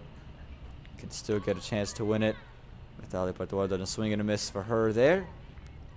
The ball just bouncing over Mithali's bat. Great bowling. Good spell from Munisar. 4 overs, 15 runs, and a wicket. And that'll do it. 17 overs are gone. 65 runs are on the board. 4 wickets down. Again, just rounding out towards the end of this run chase. Just 6 runs needed now off these last 3 overs. They should look to finish it off by the 19th over, ideally. Don't want to leave anything for the last over. We talked about last over madness already earlier today, so you Yes. never know what could happen. And Shanaba Joseph is coming in again, a bit wayward in her first over. Starts off well to the left-hander. Snigdha Paul sends Mithali Patwardhan back. Again, if you're the West Indies, you're just trying to make the USA bat for as long as you can possibly can. Just make them sit out there and have to play all 20 overs. Yeah, push them into the 20th over. See if anything, a miracle can happen. But the way the West Indies bowled the first 6 overs, absolutely brilliant. Nicely played there. Clipped off her pad, Snigdha Paul. Wilmot in the deep keeps it down to 1. Yeah, lefties always historically good off of their pads, and just because some deliveries just drift down that leg side for them, you see them play pretty fine. And you think the Paul good with deliveries on her pads as well. Punishes even the good balls. You can put those away. And just coming in, not missing a beat, pushing the balls around. Just 5 runs separating the USA now. Mithali pushes this one away from short cover. Gonna be 1. Gonna take the slow route. The USA gonna just get those singles all the way over. again, for the West Indies, the positives, the first spell that they bowled with those 7 overs, really phenomenal. Again, they kept the game interesting and made it seem as if they could have pulled something off. I thought Zeta James getting some time in the middle was also a good part. Janapa Joseph as well. This one's a full toss up in the air. Oh, what a take. Nearly spilled it. Came off. You can see the expression. Just sheer shock from her. Mitchell, who was carted off earlier, comes back on. It bounces off of her chest, bounces out, and reaches out with her left hand and snags it. Gets the 5th wicket to fall. I just love the expression on Mitchell's face at the moment. Is there a twist in this tale? Juggling that one, but taking it in the end. Sneaked up Hall goes. A full toss. Trying to possibly go over the top, getting a boundary. 2 juggles. Oh, yeah. And again, just look at the expression at the tail end of this thing. She can't believe she almost spilled that one. But that brings out Tia Gonzalez. She'll be at the non-strikers end to start things off. And then is there a twist to be had as Joseph strikes here in her 2nd over? This one pushed and no run on offer. Again, the West Indies are going to show fight. Highly improbable as it is just 4 runs separating the USA, but you never know in this game of cricket. It's a funny game, this. There's always a mathematical possibility. This one is also aerial. Who wants it? It's going to fall short of long off. If that wicket goes, you're talking about a very different game. But it's 3 runs left for the USA at the end of 18. It's 68 for the loss of 5. The catch again and her expression. Yeah. Yeah. Just right there. Just stunned. Just too stunned to speak. Would have really been shattered with herself had she put that one down. But takes that catch. I'm sure we've all had those moments. I know I have, where it's just kind of fumbling around. You can't believe that it's fumbling around. But it's also good technique. The ball was coming at speed. She kept her eyes on it. And the initial height at which she was trying to take the catch was good, which allowed her to hold on to it in the 2nd attempt. And that juggling act will give her the ball in hand. And can we talk about bowling those death overs? She was hard to put away. She's the reason that the USA were only able to get 7 runs in those first 7 overs. Misses a run up here, but like we say, cricket is a funny game. If she can bowl a fantastic 19th and keep 3 runs to be had in the 20th, we're in for an absolute treat. A maiden, a wicket maiden, a double wicket maiden can make this game very, very interesting. This one pushed down the ground, gonna be 1. And it'll bring Tia Gonzalez on to strike. She'll get her first stay in the middle. Mitali has been good. Yes, started slow, but once Ritu Singh came in, 2 of them putting on a good partnership, anchoring the innings here for the US. 54 balls, 29 runs. But the important thing is those 54 balls. She stayed out there, not losing her cool. Yes, involved in 2 runouts, but stayed and taking the US home.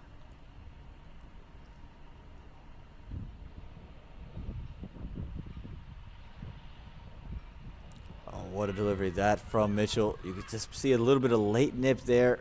Able to sneak a run away. So scores will be level now. Leg buys for Gonzalez. And 1 run separate the USA from taking a 2-1 lead here, a commanding 2-1 lead. And this historic 5 T20 International Series between these 2 nations. This one aerial down the ground and nearly finds the hands. It's going to be a drop catch. That's the way the USA will win. Mitali Patwardhan, she'll remain not out. 30 from 55, and I don't think any of the players quite realize it yet, but there it is, a single to win the game. The USA, they claim victory here with 9 balls remaining with Also 5 wickets left in hand. Great game from both sides. USA bowling really well to restrict West Indies to just 70 runs. West Indies came out all guns blazing with their bowling. 6 overs, 7 runs, and wickets as well. A few runouts.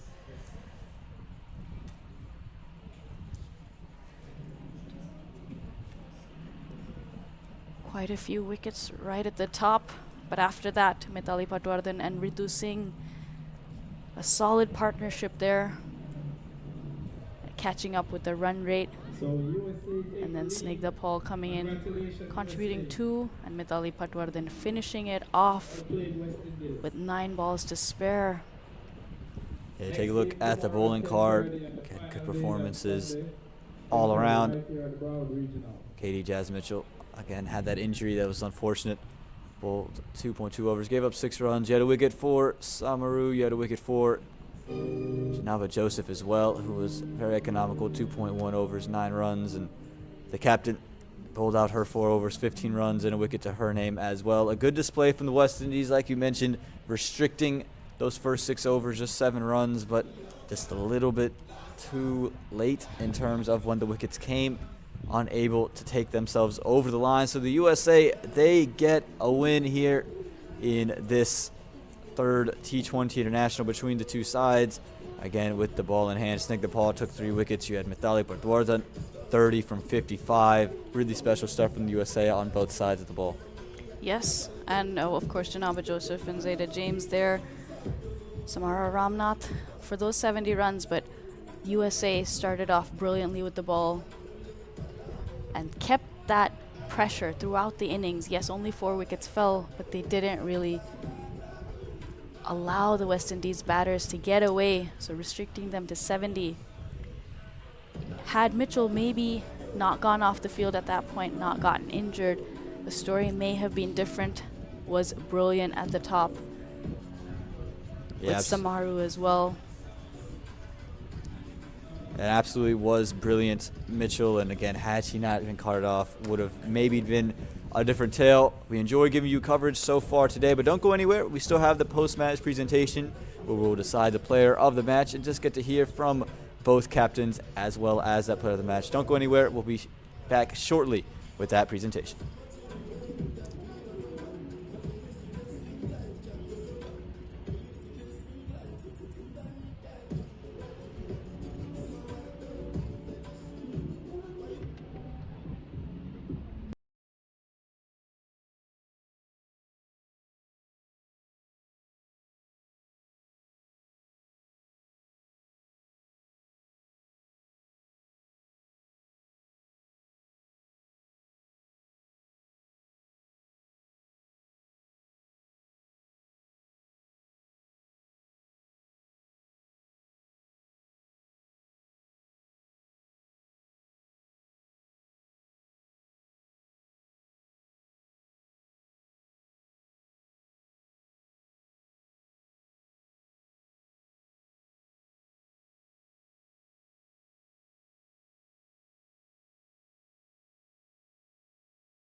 Hello and welcome to the post-match presentation here after match number 3 at Broward County Stadium between the U.S. women's under-19 side and the West Indies under-19 women's side. We just witnessed an incredible 5-wicket win for the USA, chasing down 71 with 9 balls in hand. An absolutely outstanding match, and we know we have 2 more coming, 1 tomorrow and 1 taking place on Sunday. First up on this affair, I want to have the West Indies captain Ashmini Munisar to come and just have a couple of words about the match that just took place. Again, Ashmini, you won the toss today, elected to bat. Things just didn't quite go right for you guys today. Well, I thought that we just needed about 30 to 40 more runs. As we saw in the second half of the game, the girls put up a very good fight, and probably saying even to 10 more runs, we would have defended that. Yeah, an incredible start for you guys. 7 for 2 were the USA women through 7 overs. At that point in the game, I'm sure your side must have felt that you guys had an opportunity to win the match. At no point did we felt relaxed, because we know of their capabilities, but I think we slackened a bit down in the middle overs, and I think that's where we lost the game. Yeah, I thought you were impressive with the ball in hand. You had a couple of good, impressive performances with the bat. What lessons are you taking from this match into the match tomorrow and on Sunday? Well, as you said, we had some good performances with the ball, with the bat, and as well in the field. But go ahead and into tomorrow's game, we'd just like to build on that and come out on top. Well, tough luck today, but good luck for tomorrow's matches and the matches all the way through. Thank you very much. That is the West Indies captain, Ashmini Munisar. And now we'll have the winning captain from the USA, Geetika Kodali. Geetika, you mentioned at the toss, had you have won, you would have liked to bowl. You got the chance to bowl. What do you think your girls did so well today?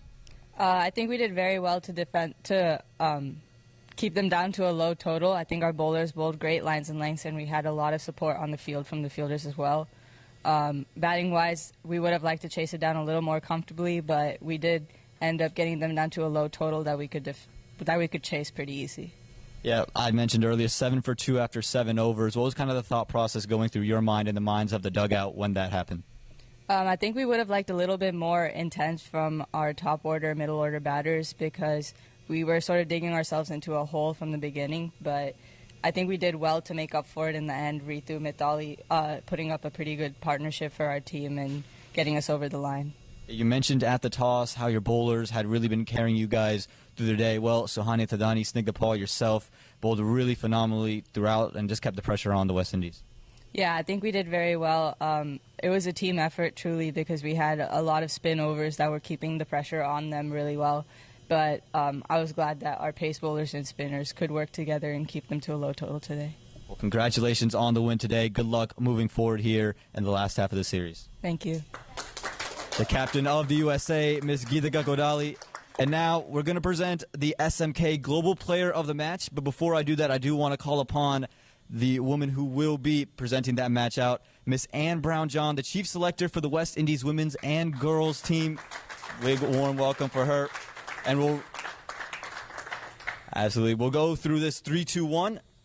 And in third place, it was Ritu Singh in consideration for her 20 off of 28 with 2 catches in the field as well. In second place, it was Mithali Patwardhan, who was 30 not out off of 55 deliveries. But the SMK Global Player of the Match, it's Miss Snigdha Paul, 4 overs, 16 runs, and 3 wickets to her name.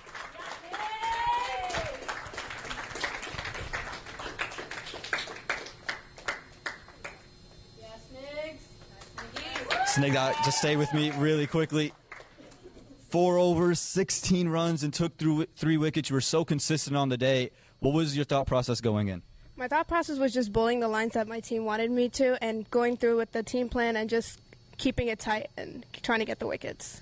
Well, you've been bowling tight all tournament long. Haven't seen the rewards in the wicket column. How good was it for you to get your first 3 wickets today? I was really happy that the field supported me because we have had some issues in the past, but I was really excited that our team supported me and we were able to get the wickets. Was there a wicket that stood out? The first one was kind of special, the swing away, but was there one that you had that really stood out to you throughout the day?